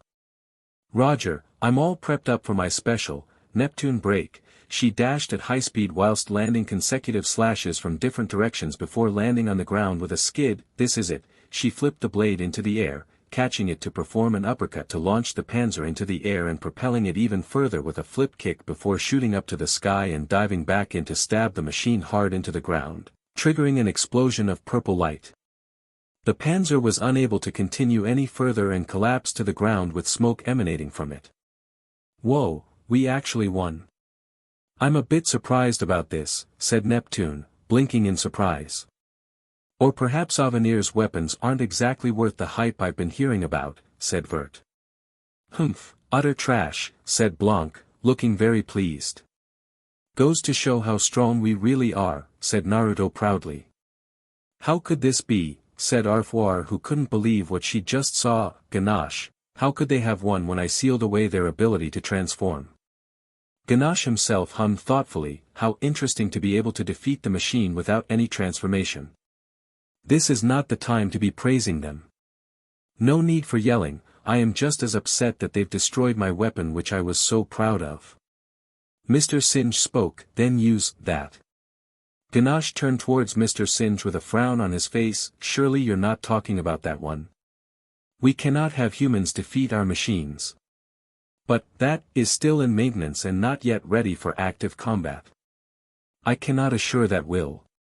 Arfoire interrupted the argument with irritation. "Hey, don't leave me out of this conversation. Just what do you both mean by that? If it can defeat those BRTS, then use it. See? Our client asks for it as well. Bring it before we lose our corporate trust, said Mr. Singe. Ganache sighed at this. I will not be held responsible for what will happen. He took out a remote and pressed a button to activate the weapon for the forthcoming round against Neptune and the others. Well, that was easier than I thought. Feels like more of a letdown, said Neptune cheerfully. Yet you were the same person who was panicking at the beginning because we could use our HDD, said Noire with a deadpan expression. Details, doesn't change the fact that we won. But with this, we've shown that Qian's weapon is very effective in combat, said Vert. Everyone, don't look now, but we've got another one incoming, said K9. At that moment, another one of Avenir's weapons appeared in the arena. This one is different compared to the Panzer as it's a large winged mecha-type machine equipped with sword arms and hovering a few feet off the ground. Don't think that defeating one machine makes you the winners. I'd like to see you handle this one, the Heartbreaker, said Arfoire arrogantly. Whoa, this is a new one, said If with a small frown. I hope Nep and the others will be okay, said Kompa worriedly. Be careful, the specs on this one is much higher than the Panzer, said Gatchman warily after scanning the machine. No matter, we'll simply have to destroy it just like the first one, said Blanc, brandishing her hammer. Arfoire scoffed in response. We'll see how long you can keep that composure. Begin the match. You're all asking for it, let match 2 begin. Ganache announced. The Heartbreak immediately made the first move as it swooped towards them and swung a bladed arm. Some of them barely got out of the way, but Blanc and Vert got hit and were sent tumbling across the arena, greatly damaged from just one attack. Blanc-chan, Vert-chan. Are you two okay? Naruto called out in worry. Barely, I've never felt this outclassed since my powers were stolen by Arfoire until I got them back, said Vert, struggling to her knees. I certainly wasn't expecting something like this to happen, Blanc groaned out in pain. Let's attack it at the same time. Noire called out. Roger that, said Neptune with Naruto nodding in affirmation. They positioned themselves apart before dashing at the Heartbreaker with a pincer attack with their swords. The machine crossed its bladed arms together to block their incoming flying with hardly any effort. Naruto tumbled across the ground before slamming a palm to flip into the air and land properly on his feet. He lunged at the Heartbreaker to attack with his execution attack, but the machine shattered the blades with a backhand and slammed him to ground, cracking it beneath him. Why does this situation give me a sense of déjà vu? Neptune groaned out. I wouldn't know exactly since I wasn't with you at that time. We need to make sure that Naruto and the others are okay, Noire retorted, getting to her feet. Now I can see why Arfoire was so confident, said Vert warily. What power, Blanc muttered out worriedly. Arfoire smiled with glee. Now Heartbreaker, crush them all. The machine raised an arm, about to attack them when Naruto stood in front of them while holding the handles of the broken short swords. What's this? I won't let you hurt them, said Naruto with determination. Like you can do anything with mere handles, destroy him and finish off the rest, said Arfoire nonchalantly. The machine proceeded to bring its blade down upon the blonde ninja aspirant with Neptune and the others screaming at him to get out of the way. Time slowed down from Naruto's perspective as the blue circuit-like markings appeared on his arms again but then spread further across his body before forming a marking on his left resembling an unknown emblem. Naruto opened his mouth and spoke in a deep echoing voice, I am the bone of my sword. The handles glowed before reforming Kansho and Bakuya, only that they transformed into single-edged longswords with feather-like texture designs.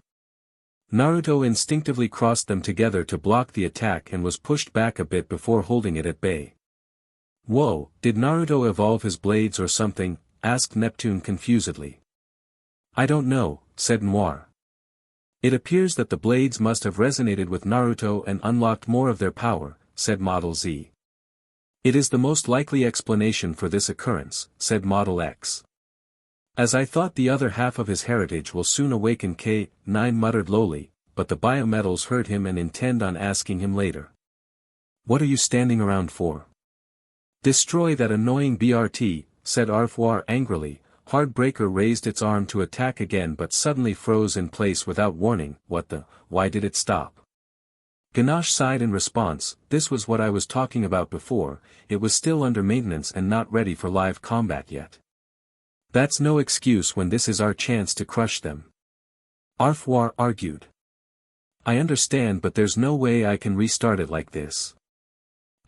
Sounds like we were this close to getting a game over, said Neptune. Apparently so, said Vert. It must be thanks to my main character status. Sure, keep telling yourself that. Blanc rolled her eyes before turning to Naruto with the twin swords disappearing along with the circuit markings. Are you okay, Naruto? Sort of, I have no idea what just happened to me though, Naruto replied, recovering from what had occurred. Growling, work already you hunk of junk. Arfoire hit the Heartbreaker in an attempt to work, the machine jerked for a moment before moving again. It's moving, said Noire in surprise. Mind you, it's not an old TV, Ganache cautioned. Who cares? Any machine can be beat back into shape, said Arfoire as a matter of factly. If shook her head in disagreement, just how old school is this lady? Nobody does that these days. Hey! You're not supposed to roughhouse machines and game consoles like that, said Neptune with a frown. You know I used to do so before, but Shikamaru got me to stop after letting me know the problems of hitting my game consoles, said Naruto, rubbing the back of his head sheepishly. I'm glad he did, I would have been disappointed in you, said Vert. Like I care. Arfoire retorted. Suddenly the Heartbreaker began to go berserk and attack everything in sight. What? I didn't order you to attack yet. It has gone completely out of control, said Blanc with a frown. And this is why one must never treat machines, said Neptune. Lesson learnt, said Naruto with a sweat drop. Focus, we need to deal with the rampaging machine, said Vert. She's right, we need to get the people out of here before they get caught up in the crossfire, Moore agreed with concern for the citizens. You can leave that to Kompa and I, just focus on that Heartbreaker. If called out before running off with Kompa in tow. Ganache, is there any way to stop it? Asked Blanc. Ganache scoffed in response, as if I would answer to a faker like you.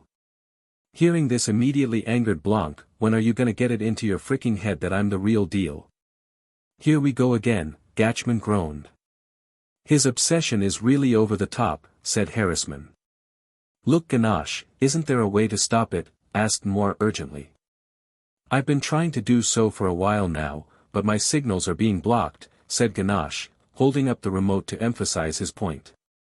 Why not send another machine to stop it? Asked Vert. I would have if you hadn't destroyed all of them. Oh yeah, we did do that, said Harrisman. Why the heck are you talking to them like normal? Asked Blanc, still angry at Ganache. We would be able to take it on if we're able to transform. Then we need to destroy the device that prevents you from doing so, Gatchman pointed out. I suppose, but how exactly will you stop the jamming device located on its head? Asked Ganache. Curiously. What? Everyone screamed in disbelief. Are you an idiot? How could you put it in a place like that? Asked Noire. Kinda wish we could do the same thing like that old witch, said Neptune. There's no way it could be that simple, Noire retorted. It is possible, the device is a prototype which was forced into it. So, a sufficient amount of force can destroy it, said Ganache. Naruto spoke up, in that case, I'll dash. Just leave it to me, a female voice called out, interrupting Naruto. Everyone turned towards the voice to see who it is. She's a girl with orange hair which reached down to her neck and in a hogue curled a few times. She wears a casual school uniform, although Naruto could barely tear his sights away from the large melons which are barely held back by a single button of her white short-sleeved shirt along with short gray skirt, a red ribbon around her neck and a gray sweater tied around her waist. The Orangette also wears a pair of detached cuffs with a ribbon on her right wrist, a pair of black and white knee-high socks and black shoes. Naruto also noticed that her red eyes have orange musical notes for pupils and wears a belt which holds a pair of katana swords. Who are you? Asked Noire suspiciously. The girl disappeared in a blur and reappeared in midair before the head of the Heartbreaker with a hand on one of her katanas, Tia. She unsheathed it in flash before returning to its sheath upon landing on the whilst forming a hand sign. Then the head of the machine suddenly exploded. She just broke the device in an instant. Just who is she? Asked Blanc in awe. She's a kunoichi. Naruto gasped in shock, but a part of him felt a bit irked for some reason. Marvy to the rescue, said the girl happily, turning to the group. A rescue flag, and with a dramatic entrance too, said Neptune excitedly. Neppy, are you alright? Asked the kunoichi. Yeah, but do I know you? Asked Neptune confusedly. Well sort of, I'm the one who knows you but not the other way around. My name is Marvelous AQL, but you can call me Marvy for short. Could it be that you're from another dimension like mages? And Tekken? Asked Gatchman. That's right, seems like they're here too, said Marvy happily. Well, it's nice to meet you too, Marvy, said Neptune.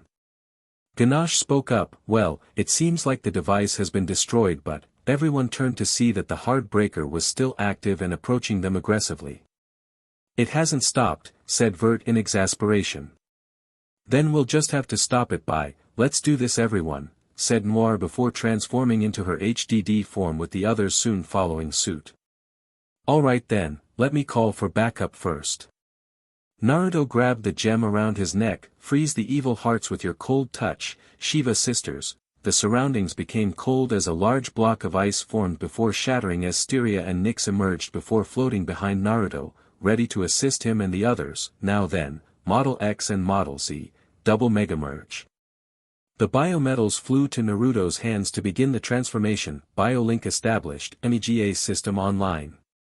Naruto was engulfed in a dome of light before dissipating to reveal him as Megaman ZX with the ZX saber at the ready. I'll get the ball rolling. Naruto dashed at the Heartbreaker with his ZX saber held at his side till he reached it. Ki blade.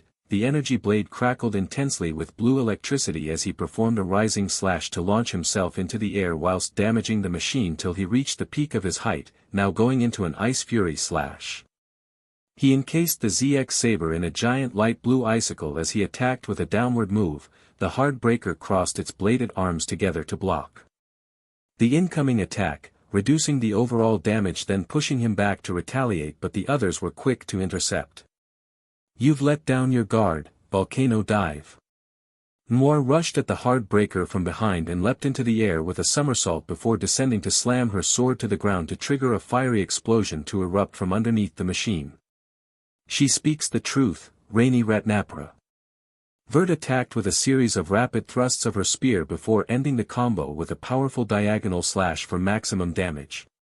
However, the Heartbreaker refused to let her off freely and attacked with a virus attack which inflicted her with a negative effect. Oh dear, this isn't good.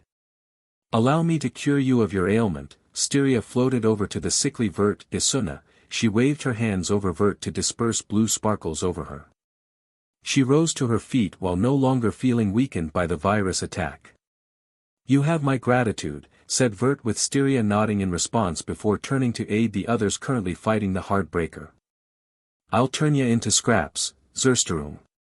Blanc rushed in with a slide whilst spinning round with her plasma axe before stomping HRD on the ground to form cracks underneath her feet and attacking with a powerful swing, dealing heavy damage and knocking the Heartbreaker a bit. The chest section of the Heartbreaker opened up to reveal a cannon before firing an energy round which detonated into a large explosion, inflicting radial damage on everyone within its range. Let's see you handle this, Yammar option.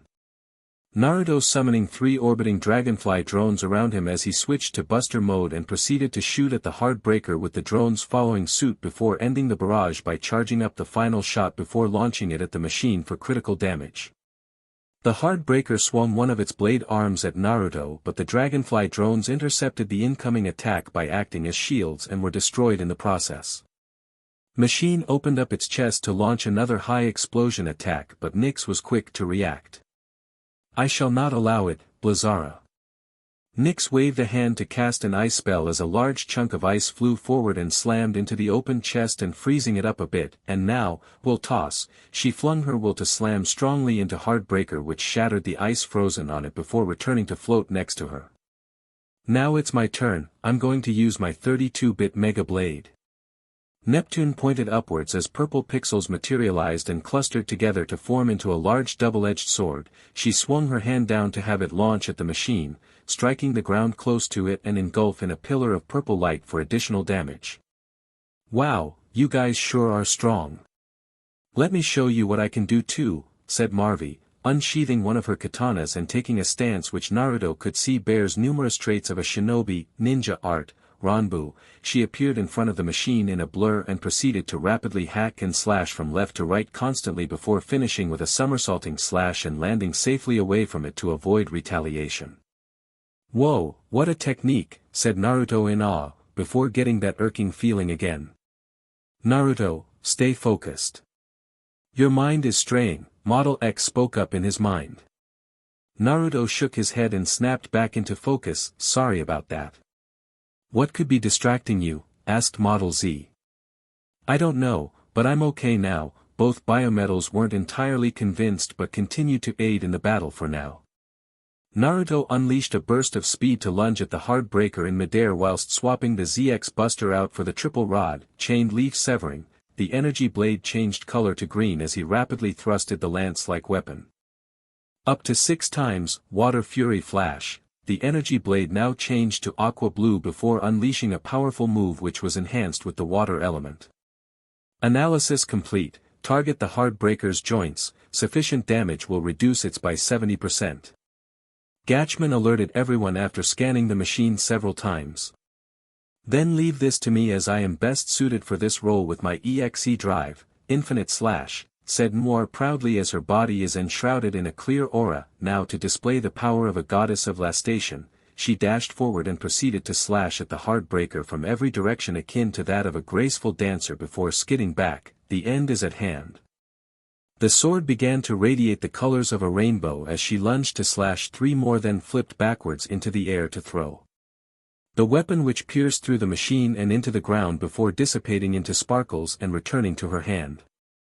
Just a little more, the hard breaker is reaching its limits, said Gatchman.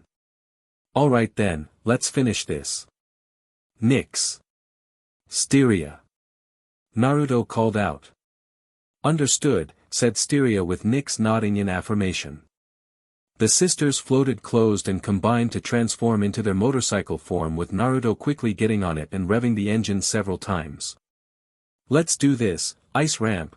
The Shiva sisters conjured a ramp out of ice for Naruto to launch off and slam into the hard breaker, then rolled on the throttle as the wheels coated themselves in icicle spikes, then proceeded to grind against the machine before riding off it to land on the ground. The hard breaker prepared to launch a virus attack, but Blanc saw what it was about to do. I don't think so, Gefahrlichtern. Blanc waved her hands before her to conjure multiple orbs of compressed ice, then swinging her plasma axe to launch them at the hard breaker, disrupting its attack. Thanks Blanc-chan, time to finish this. Shattered Zero. Naruto rolled strongly on the throttle to rapidly accelerate towards the hard breaker. He then began to perform a drift around and increasing speed to the point of creating a hurricane of freezing winds with the machine trapped inside and soon immobilized in a large block, with Naruto skidding to a stop away from it. Here we come at full throttle. Naruto revved several times before racing forward and launched into the air via an ice ramp, smashing through the hard breaker, which left it lying on the ground in many pieces and ultimately defeated. Naruto got off the bike with the sisters undoing the transformation to float next to him. Phew, we really pushed ourselves this time compared to the ones before it. Indeed, these fights must have been exhausting for you and your friends, said Styria with concern. Kaya, they snapped towards the scream and saw Arfwar standing before an exhausted Noire as a blue orb floated from her and was absorbed into the hand of the sneering witch. Noire-chan. Naruto called out in worry. How convenient for me to be able to copy your power when you're at your most vulnerable. The hard breaker proved its use in the end, said Arfwar arrogantly. Oh no, Neptune gasped in breath, seeing Arfwar beginning to approach her as well. You're next, Neptune. Naruto stood in front of Neptune with his ZX saber in hand and the Shiva sisters with him to protect her. Not if we have anything to say about it. He was soon joined by If and Kompa. Same goes for me, said If in defiance. Leave Nep alone, said Kompa, brandishing her giant syringe. Arfwar snorted, "Without the goddesses to aid you, I can destroy you all easily."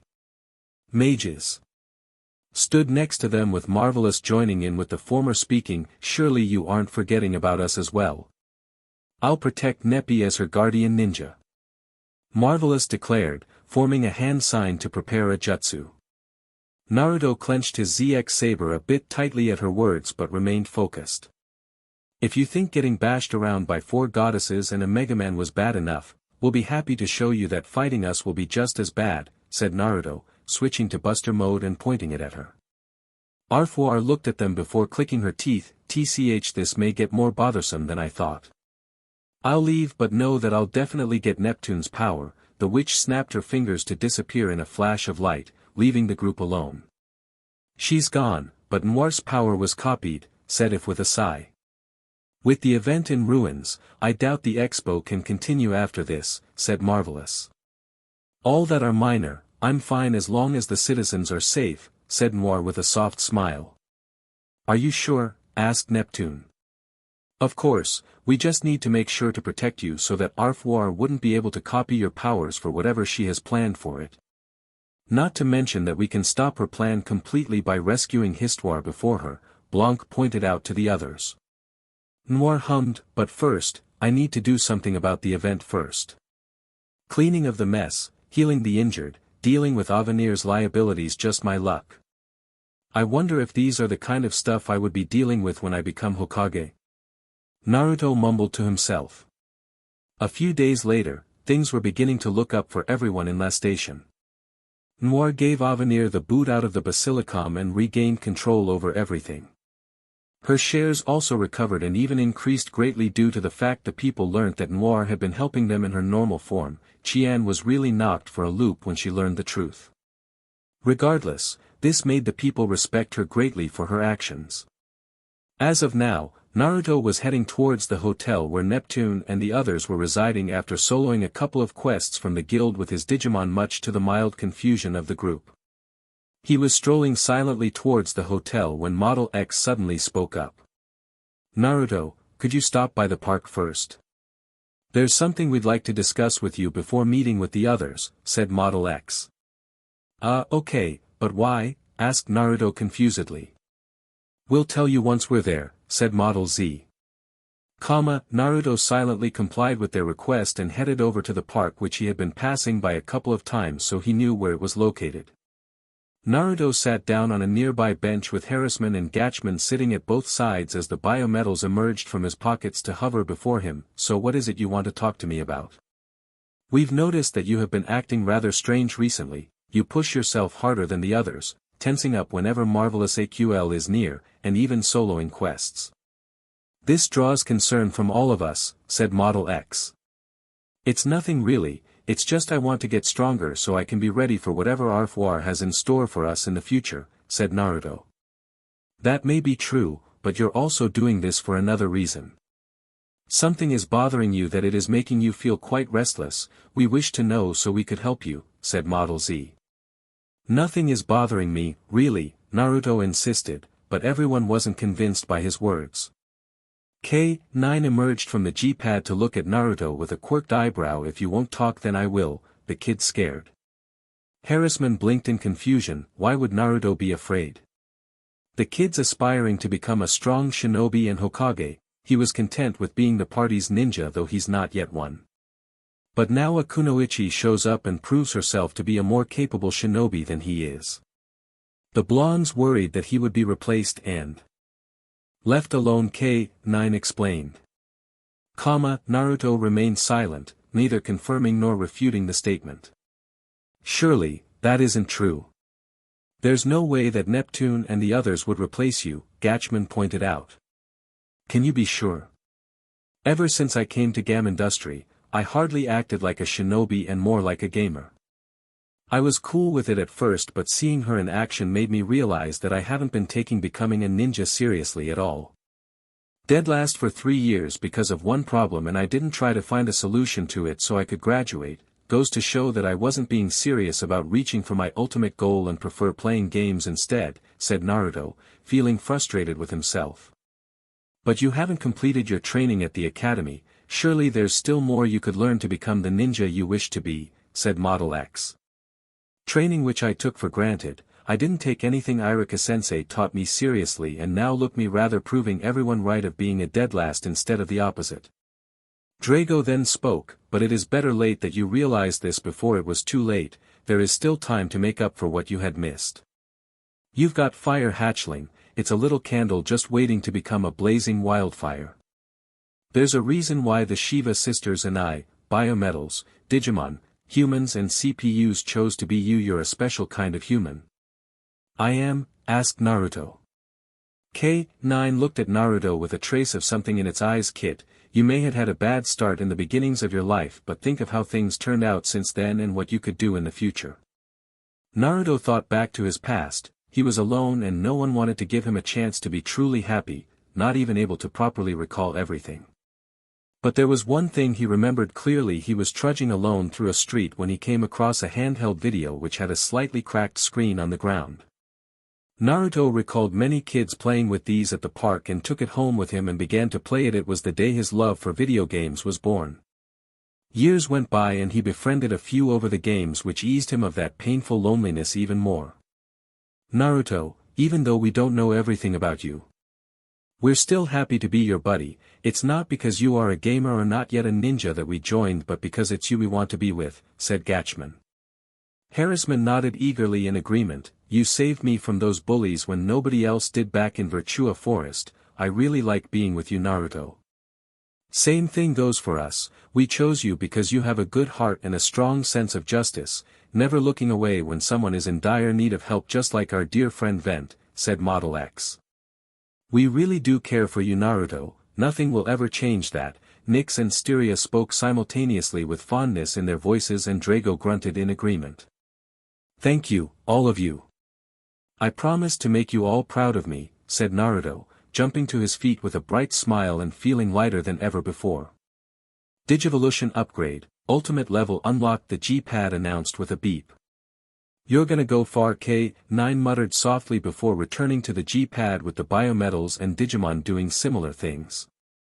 Naruto happily walked away from the park and went to the hotel, then the room where Neptune and Co were situated. Hey Naru, where've you been? Iffy was just about to call you, said Neptune with a small pout. Sorry about that, had to deal with a few things before coming here, said Naruto, sitting on the couch next to Blanc, who shuffled a bit closer to him much to his mild confusion. So what's going on? Well, as you know, Moore tuckered herself from fixing all of Lastations's problems and driving out Avenir, though she's planning on using their tech for right reasons this time. Also Qian came by and gave us another key fragment, said If. Where did she find it? Asked Naruto. She found in the Heartbreaker. Apparently Ganache had found it before Arfoire and used it as a power source, said Vert. Now that we got all four, it's time for the History Hour show, said Neptune cheerfully. They placed the key fragments close together as they glowed before hearing Histoire's voice speak through them. I see that you've gathered all four of the fragments, said Histoire. Naruto nodded in affirmation. Yeah, it took a while, but we finally got them all. This is Histoire, said Noire, considering that this is the first time. But Arfoire copied Morse power and ran off, said Neptune. Which means that she has the power of 3 goddesses with Neptune as the final target, said Blanc. Then you need to release me from the seal before Neptune's power gets copied by her, said Histoire with concern. But where can you be located? Asked Gatchman. I am currently sealed in Plankton, but I am unable to locate exactly where. In other words, we're going to have to do a lot of looking, said If. That's nothing new here, said Neptune with a shrug. Guess we'll have to go out and look for clues when we return to Plankton, said Marvelous AQL. Thank you all, I hope to meet you all in due time, said Histoire before the connection was lost and the fragment stopped glowing. Alright then, time for us to head back to Plankton and find Histy, said Neptune. But before that, there's something I'd like to say, said Naruto. What is it, Naru? Asked Kompa curiously. I wanted to apologize for how I've been acting the past few days. I was worried that I was going to lose my place when Marvy-san appeared and proved to be a more accomplished shinobi, and I am yet to be one. I am really sorry, Naruto bowed in apology. Come on Naruto, there's no way we were gonna ditch you. You're a fellow gaming lover after all, said Neptune. Me too, we won't replace you Naru. We like you too much to do that, said Kampa, looking teary-eyed at the thought of it. You've been with us from the very beginning, there's no way we're gonna ditch ya, said If, shaking her head. You're too much of a cutie for me to leave, my super cutie set would be incomplete should that happen, said Vert with a fond smile. You're a pleasant company to be with, I'd prefer that you remain with us, said Blanc with a small smile. An interesting specimen like you is quite hard to come by, I have no intention of letting you out of my sight, said Mages, the blonde ninja aspirant sweat dropped at her reason. I didn't know that I made you feel that way, please accept my apology for placing such unease on you, Marvelous AQL bowed in apology. Please don't bow, it's okay now. But I can tell you that I'm planning on becoming the best ninja and Hokage in the future, then we can have a match, said Naruto with a smirk. The Orangette smiled in response, in that case, I'll be preparing myself when that day comes. Ah, that's so sweet. Let's hug it out. Neptune rushed over to hug both Naruto and Marvelous AQL together, come on, join in. Yesy, I love group hugs. Kampa was quick to join them in the hug. Then don't mind if I do, Bert joined in the hug. Blanc remained seated, though one would note that a leg was raised slightly. Like I really wanted to hug him, said Noire with a huff but kept glancing at the with a hint of wanting in her eyes. If shook her head at the spectacle but was smiling, and to think it all started with me bumping into them back at Plankton. Welcome to the 128th Where's Histy Summit. Neptune declared with Kampa and Harrisman clapping in response while the others simply sweat dropped at their actions, having seen this several times already. If sighed before speaking, to start things off, let's hear everyone's information. I got a whopping nothing, said Neptune. As if we would expect you to get anything worthwhile to share with us, K9 retorted. I couldn't find anything, said Kampa. Noire shook her head, ditto. Ran and I started up a thread, but nothing in particular so far, Bert added in disappointment.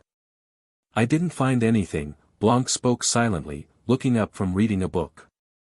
Similar to my search for Doc P, I have not found anything, said Mages. Marvy had the same result, nothing from me either, where could Histy be? Gatchman and I had been looking through the BBS lots of times but haven't been getting anything useful, said Naruto with Gatchman still searching through the net before sighing in disappointment in not finding what it was that they were looking for. So all this searching and absolutely zero, said If with a small groan. I kinda wish that Histy gave us more hints than simply telling us that she's somewhere in Plankton, Neptune whined to the others. And we haven't heard from her since then, Kampa pointed out. Wait, how about asking the Plankton Basilicom? I'm sure they would have information dating to past times which they could tell us, Moore suggested. Oh yeah, why did I think of that, said Neptune in realization.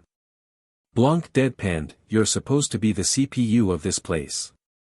With that said, the group headed over to the Basilicom and spoke to one of the members of the staff. Naruto still got creeped out by how the guy keeps calling Neptune a cute loli, which made him want to call the police but needed to focus on more important matters for now. Sure enough, the staff member revealed that there was a dungeon where the Heroes Quartet used to train many years ago, but the precise location is currently unknown to anyone. Noire and the other CPUs couldn't recall, considering that they were living in Celestia most of the time till now, and let's not forget that Neptune doesn't even have a clue because of her amnesia. Naruto inquired from the biometals, but they couldn't remember either, as their memories were fragmented for reasons unknown, but suspected it to be the work of Arfwar not wanting them to locate her easily. Later on, the group were back on the streets and having a conversation over the current issue at hand.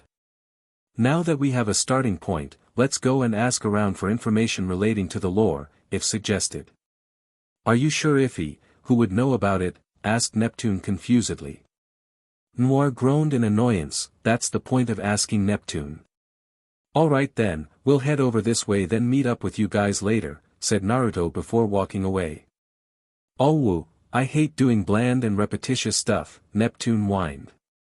Let's do our best Nep, said Kompa cheerfully. Meanwhile, Naruto was walking along a street with his arms crossed and humming thought of whom to ask about the lore. I wonder whom I could ask, can't be someone completely random. Maybe I could check over at the guild, there could be someone there who would know something about the secret dungeon, Naruto hummed thoughtfully. Harassman was perched atop Naruto's head, looking around when he saw someone and tapped the blonde's head to grab his attention. Naruto. What is it, Harassman? Asked Naruto. Over there, isn't that Falcom? The Digimon queried. Naruto looked to see that it was indeed the adventurer whom they had met back at last station. You're right, let's go over and say hello. She might even help give us a clue about the dungeon. Gatchman nodded thoughtfully at that. Good idea, I'm sure we will obtain relevant information. Hey Falcom. Naruto called out as he approached her. It's been a while, hasn't it? Falcom turned around and soon recognized him. Oh, it's you, haven't seen you since last station. Yeah, I along with Nep-chan and the others have been through a lot since then. Even now, we're looking for something, Naruto explained. What is it? We're current in search of a dungeon where the heroes quartet formerly trained, somewhere in Plankton. Would you know of anything relating to it? Asked Gatchman. However, Falcom shook her head in response. Sorry, I just got here so I don't think I can be of much help. Naruto felt a bit disappointed by what she said. Oh, that's okay then. But I can offer some advice at least. You'd be surprised how often things can be found close to home. So retrace your steps from the beginning to learn of things you hadn't noticed at first, Falcom suggested. I see, I keep this in mind. Thanks for the advice, Falcom-chan. No problem, it's natural to help out a fellow adventurer. After bidding Falcom farewell for now, Naruto continued his walk through the streets in search of anyone who might have the info that they need. Soon enough, he came across another familiar person and approached her. Hey Tekken-chan. Naruto called out. Said person turned around and recognized him. Oh hello, Naruto, right? That's me, been a while, hasn't it? You're right, do you know about any lore about the Heroes Quartet by any chances? Tekken shook her head in mild confusion. I only came here recently, so I don't know. Sorry. Bummer, Harassman whined in disappointment. Why are you looking for lores? Well, we're trying to look for the dungeon that the heroes trained in back then, but we're having trouble finding it. Tekken tilted her head in thought. Maybe the reason why you can't find it is because it's hiding? Hiding? Asked Gatchman. Yeah, just like how games hide stuff behind shelves and walls and things. That could be why you're having this trouble looking for the dungeon, Tekken went on to explain. Like a hidden entrance or something like that? Asked Harassman. Well, that's just me. I think you're onto something here, said Naruto, then his G-pad began beeping to notify him of a message. Looks like I gotta go, Iffy-chan wants me to meet up with the others. Good luck, I hope you would find what you're looking for. Thanks Tekken-chan, see you later. After saying farewell to Tekken, Naruto went to the place which was on IF's message and soon enough met up with Neptune and others as he seems to be the last person to arrive at the place.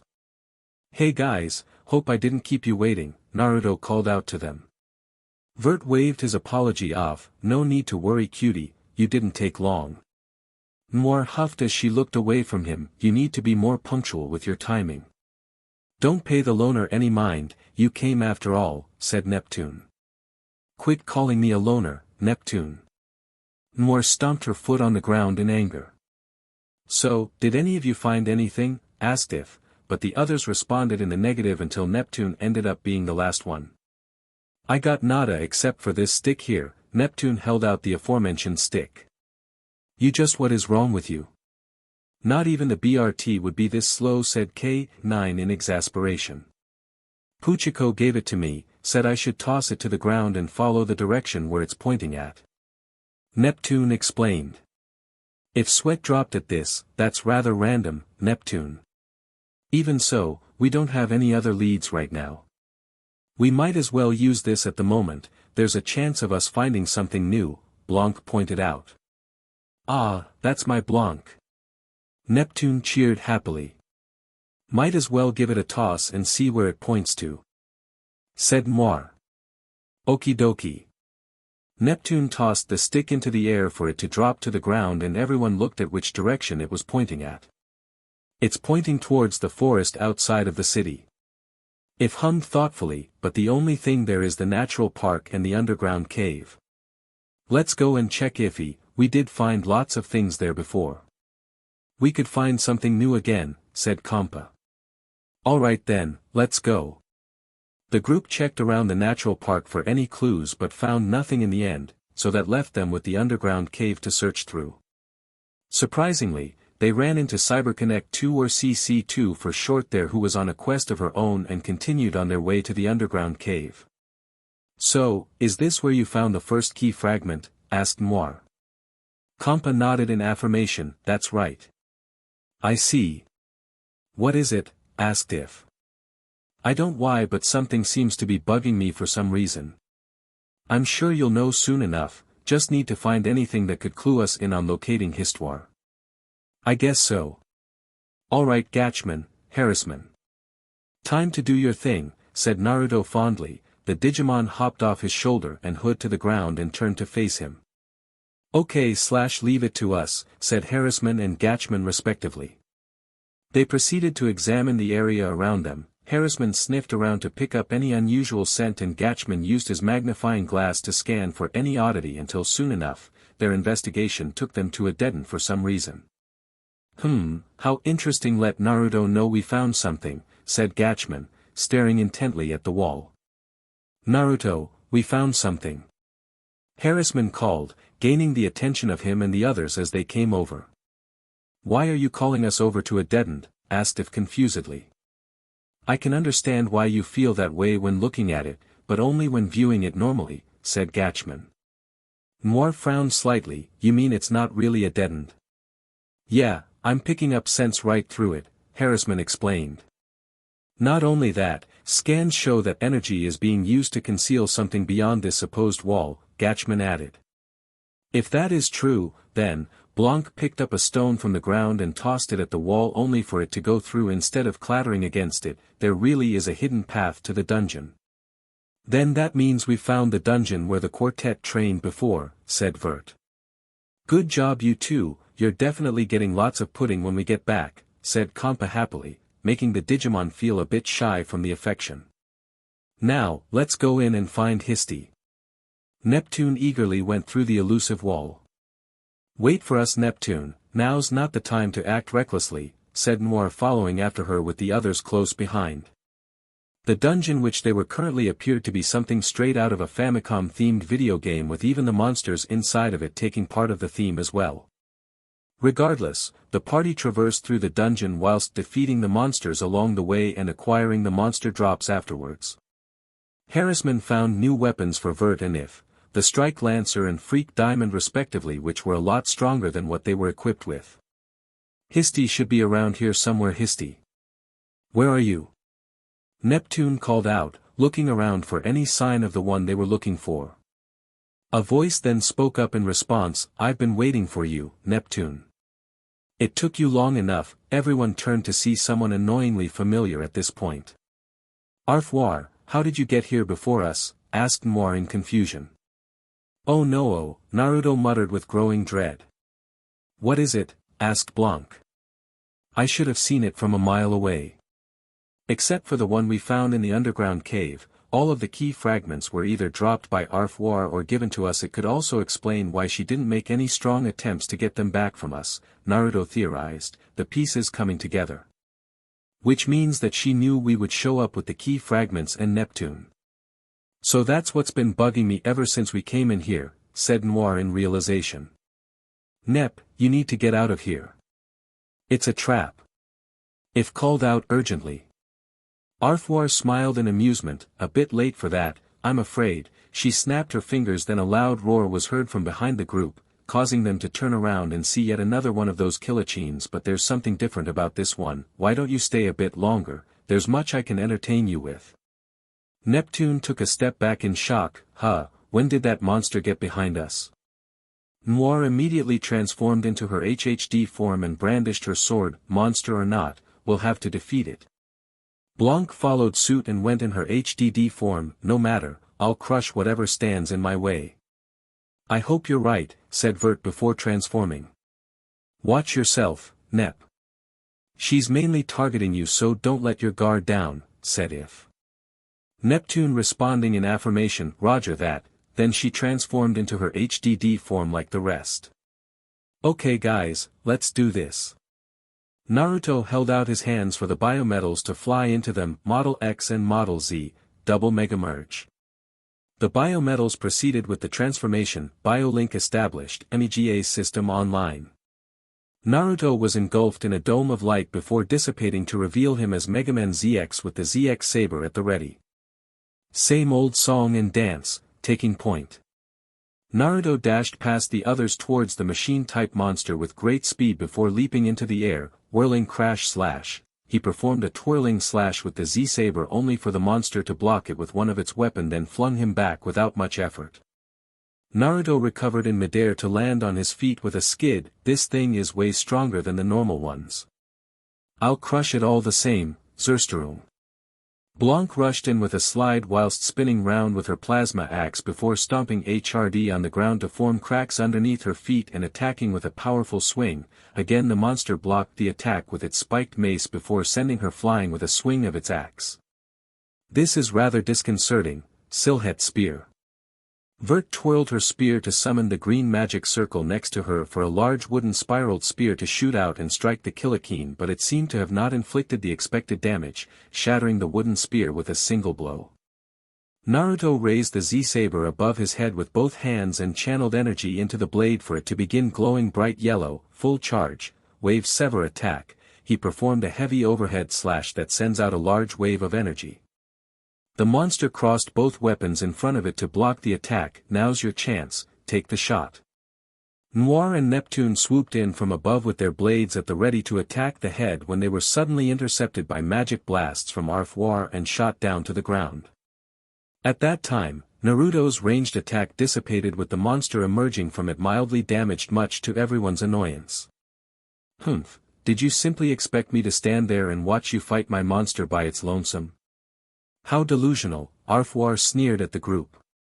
TCH, we won't be able to get at her with this monster acting as an obstruction in between, said If with a frown.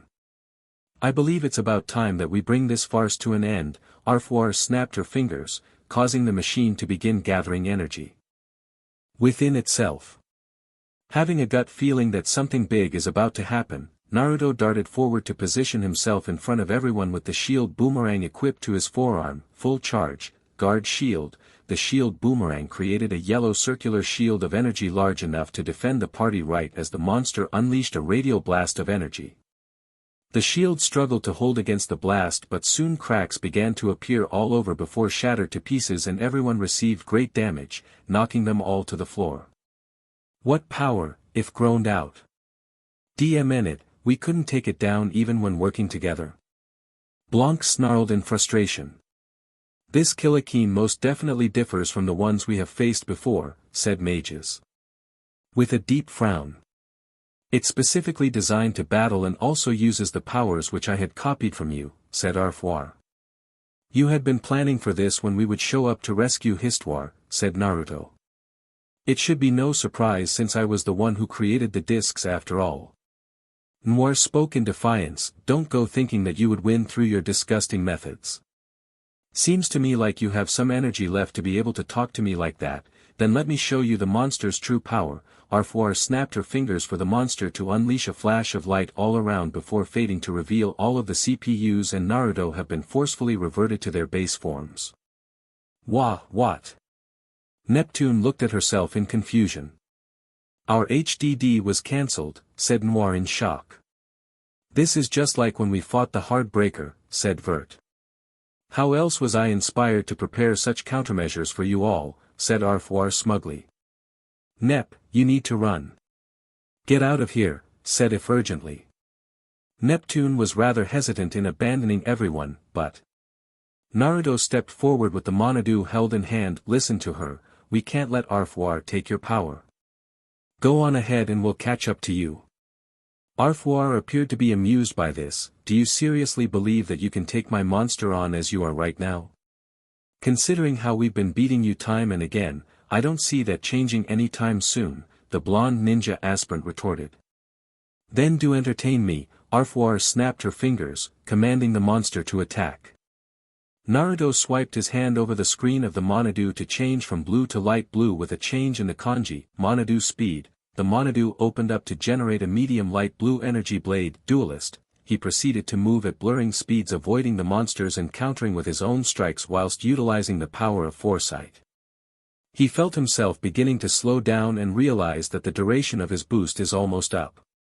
I can't afford to be taken down right now, might as well use this one.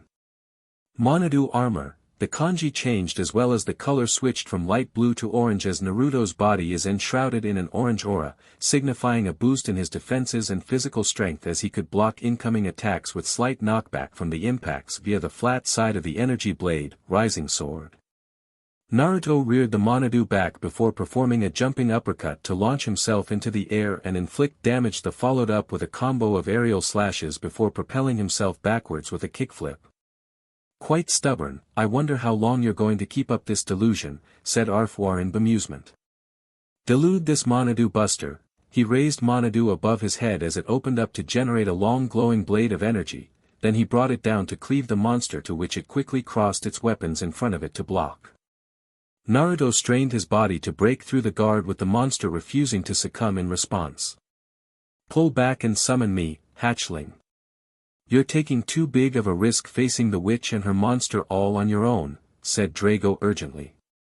Before Naruto could respond, the orange aura dissipated from his body and the boosted strength faded away, much to Naruto's shock. No, not now.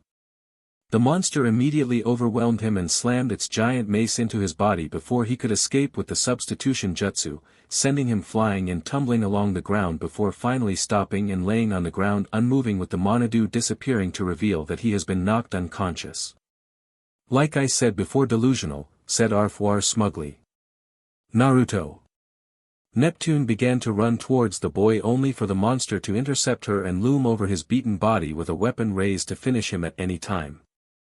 Not so fast, Neptune, I believe you have something I want, said Arfoire.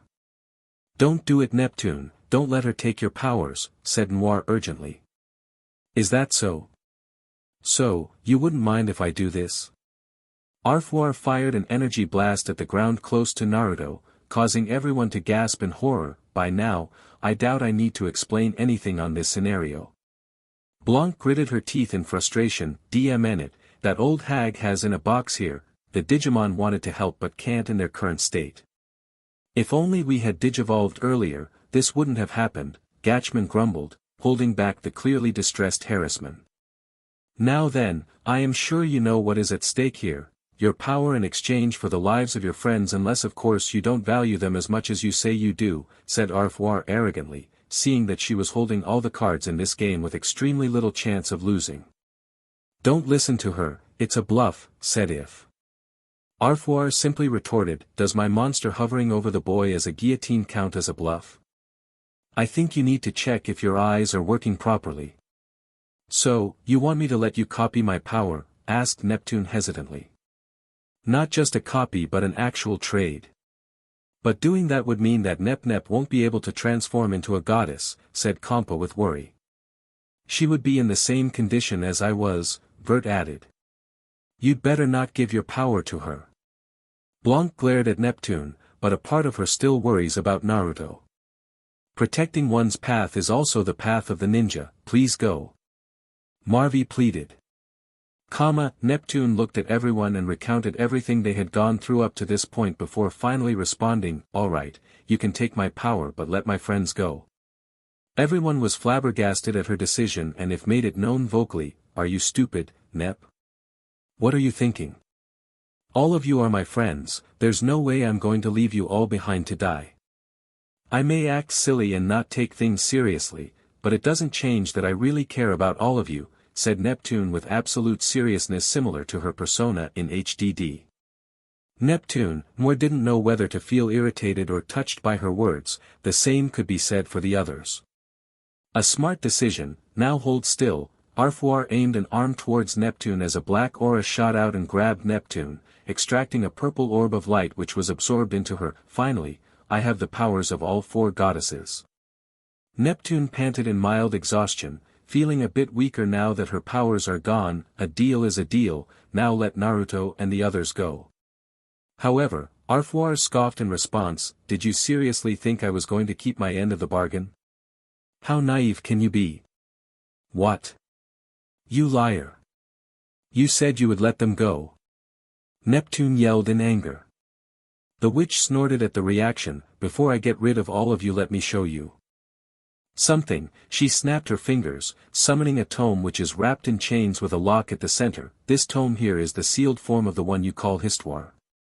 The very one we came here looking for, if muttered lowly. Hear me, Histoire. I am finally the one and true goddess, your powers are at my command. Arfuar declared. That is impossible as I will not allow you to use my powers, said Histoire in defiance. Apparently, it didn't deter Arfuar who was even sneering in response. In that case, I'll just have to force your powers. Her outstretched hand began to emit black electricity. That's impossible, you don't have the means. On the contrary, I have been preparing for this moment. Now Histoire. With the vestiges of people's fear, create Overlord Momus. Arfuar proceeded to zap the tome intensely with the black electricity. Kaya. Histoire cried out in agony, feelings her powers go berserk and comply with Arfuar's order in spite of her best efforts to disobey, unleashing a bright flash of light which forced everyone to close their eyes to avoid being blinded until it faded away. Everyone finally opened their eyes and were shocked into silence upon what they were seeing. Before them is a giant monster with lots of arms and legs along with several eyes of varying sizes around its body. It also has a large mouth with a strange form inside of it. It can't be, I thought Overlord Momus was something you made up, said If. Arfuar chuckled at their reactions. Indeed, I created the Overlord through the images and fears of the people. Noire was in agreement, it's impossible. There has to be a gimmick to this. Vert added. It appears that Histoire hasn't told you everything. One who wields Histoire controls reality itself. Now then, I believe it's about time for you to dash. Whatever Arfuar was about to say was interrupted by a pressure which suddenly enveloped the entire area. What? Where is this feeling coming from? They all quickly traced the source of the pressure and couldn't believe whom it was originating. Naruto. Neptune stammered in shock, seeing the vermilion red aura engulfing his body and reeling from the malice radiating from it. What's happening to him? Did Arfuar do something to him? If queried. The aforementioned boy began to slowly rise to his feet as the red aura swirled wildly around him like a tornado. A closer look would reveal that the fingernails grew longer and sharper to the point of being more similar to claws. He raised his head to show the changes, being that his whisker marks are more pronounced, his canines grew longer and his playful blue eyes were replaced by angry red ones. This power, how come we haven't detected this while mega-merged until now? Asked Model Z. I don't know either, said Model X in confusion. No, this shouldn't be happening. I made sure it wasn't accessible last time. Said K9 worriedly. What's happening to him? Asked Harrisman. I don't know, but the level of power which I'm detecting is beyond any which I have ever sensed in my entire digital life, said Gatchman with tension. Naruto. Noire whispered in confusion and a bit of fear from the feral expression on his face. Naruto let out a loud roar, releasing radial shockwaves just from this action and pushing everyone back. Impossible, I never suspected that he would possess this kind of power. He must be destroyed. Arfuar snapped her fingers for the monster to attack, which it immediately complied to the order. Naruto snapped sharply towards the approaching monster with a snarl as it swung its axe at him with intent to bisect him, but he easily dodged the incoming attack at blurring speeds that it made him look like he teleported before reappearing in front of its face in midair with a fist reared back before launching a punch which actually knocked it back a fair distance, much to everyone's shock. Did he just do that with his fist? Asked Blanc in disbelief. She could do a similar feat considering that she uses a hammer as a weapon, but this is something else. I'm seeing the same thing you are, said Vert. The monster rose up from the attack only to find Naruto snarling right in its face again before he pounced and unleashed a barrage of deceptively powerful punches, pummeling deep into the ground. He stopped for a moment only to pick up the monster's giant mace, then resumed his now one-sided beatdown on the owner of said weapon until it couldn't endure any more and dissipated into data, leaving behind a crater in the aftermath. Naruto now turned his attention towards Overlord Momus and lunged at it with a roar of fury. It's like he's fighting like a berserker, if mumbled, looking Naruto attacking Momus like a wild animal. But would he recognize us in this state? Asked Marvy worriedly. I don't know, but I hope that he would snap out of it before it comes to that, said Mages. Meanwhile, Naruto clawed consecutively at Momus with his sharpened nails since the mace had disappeared along with the monster earlier before. Due to his berserker state, Naruto's more rational mindset is clouded with rage but replaced by instincts of a predator as he evaded the numerous arms that tried to grab him or the mouth chomping at him many times. Even though there are moments where he got hit, his wounds would be rapidly healed by the aura enshrouding his body.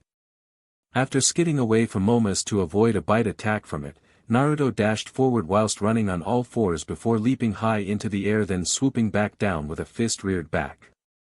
Boom! Naruto instantly smashed Momus into the ground and formed a giant crater, throwing up a dust cloud which concealed everyone's vision until someone emerged from the crater, revealing to be Naruto but appeared to have turned back to normal. He slowly stumbled towards Neptune by a few steps before falling to the ground face first and laid there unconscious. Harassment and Gatchman immediately ran over to check on him. Naruto, are you okay? He appears to be unconscious and low on energy from my scans, that power must have taxed his body greatly, said Gatchman. He actually beat Momus all by himself, Bert muttered in disbelief. He totally went beast mode on him, said Neptune. Arfuar couldn't believe what just happened. The boy who was supposed to be nothing without the power of a Megaman single-handedly destroyed her monster with a power which was borderline demonic from her perspective. I didn't plan for any of this. No matter, so long as I possess the tome, I can still dash. Arfuar was suddenly interrupted when an orange blur sped by her and then she realized that the tome was no longer in her possession. What?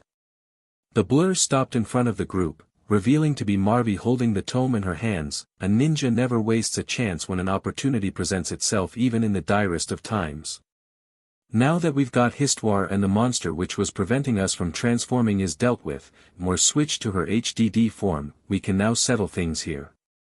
Instead of appearing worried, Arfuar still kept a calm demeanor. I wouldn't be so sure of that.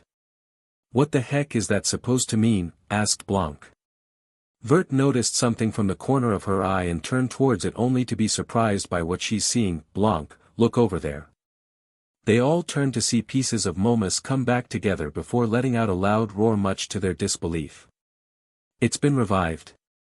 But how could it be with the amount of damage that Naruto landed on it, said Blanc in confusion.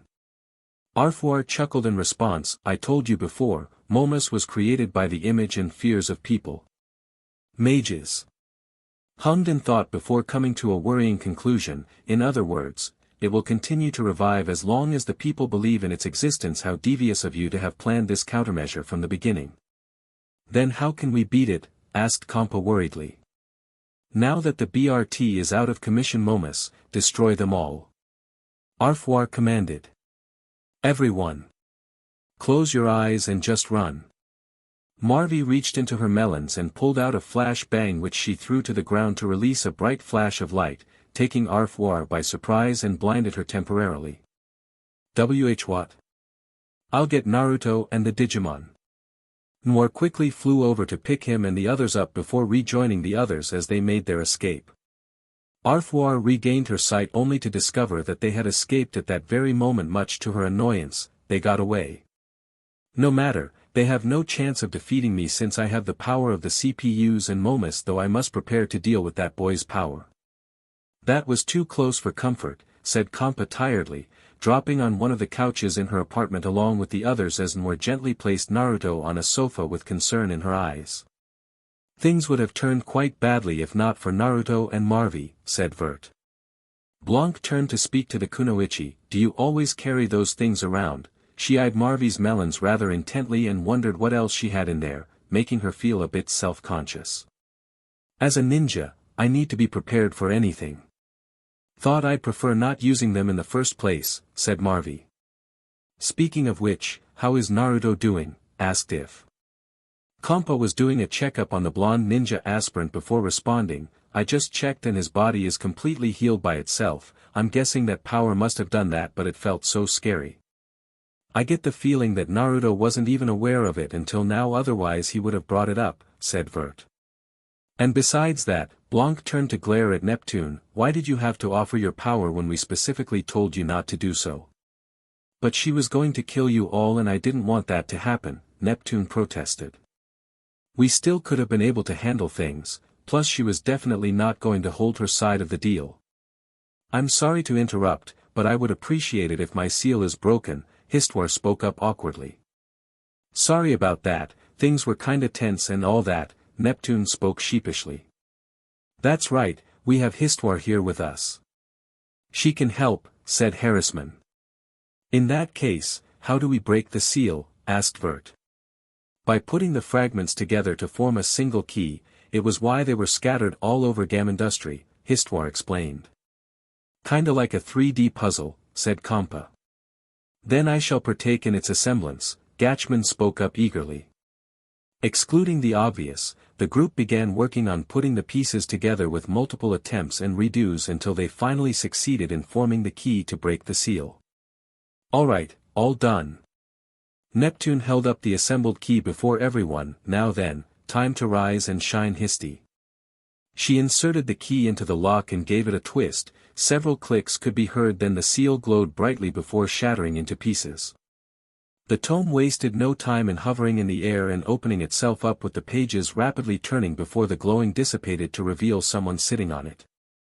She appears to be a fairy girl with long wavy blonde hair, with most of it worn up in pigtails held by a white, black, and blue headpiece that covers her ears, and a pair of purple and gold ribbons. She wears a loose purple dress with spiked ruffle lining, along with gold accents and a loose green teal tie. Her shoes are white with a Mary Jane style, while her wings are in 4 pieces and resemble widespread butterfly wings. Nice to meet you all. My name is Histoire, or as everyone calls me, Histy. Histoire introduced herself happily. It's nice to finally meet you, Histy, said Kampa, feeling the same. I heard the saying don't judge a book by its cover, but I don't think the person who said that meant this, said Neptune. Indeed, but I believe that I need to provide answers to the many questions you have, said Histoire. That may have to wait, Naruto is still unconscious. It won't be right to have this discussion without him, Gatchman pointed out. Not only, Histoire isn't the only one who owes us answers, said If with a frown. Who else are you talking about? Asked Blanc confusedly. If turned to frown at Naruto, or more especially the G-pad on his arm. You have some explaining to do, K9. Why are you asking him? Asked Mages. Because I noticed that he panicked when that power emerged, and I even heard him say something about having made sure that it couldn't be used, which meant that he knows what's going on, If explained. I've had my suspicions for a while now, said Gatchman thoughtfully with a frown. For a supposed AI serving as a navigator, you know far more about my buddy than expected. If you're gonna want answers, you won't be getting them, said K9, materializing from the G-pad to confront them with a frown. And why not? Asked Noire, glaring at the AI. Because he will hear the truth before any of you. He deserves that right, and I refuse to budge on that decision. I see, the power that he used was a secret kept from even himself, said Histoire. Okay everyone, let's all chillax. I know we want to learn what's going on, but I think we should wait until Naruto wakes and we'll know what needs to be known, Neptune suggested. If let out a sigh. Fine, we'll wait for Naruto to regain consciousness, but you'd better not hold back anything. We'll see. Everyone went to recover from what happened to them, as well as wait for their unconscious member of the party to wake up before finding out just what has been going that they weren't aware of and how to face the issues ahead of them. So alright folks, that's all for today. Stay tuned for part 6. Do subscribe, like and share for more such videos. Also check out the story and author Hussbek on FANFICTIONnet. Press the bell icon to be notified first on release. See you in the next video. Till then, goodbye.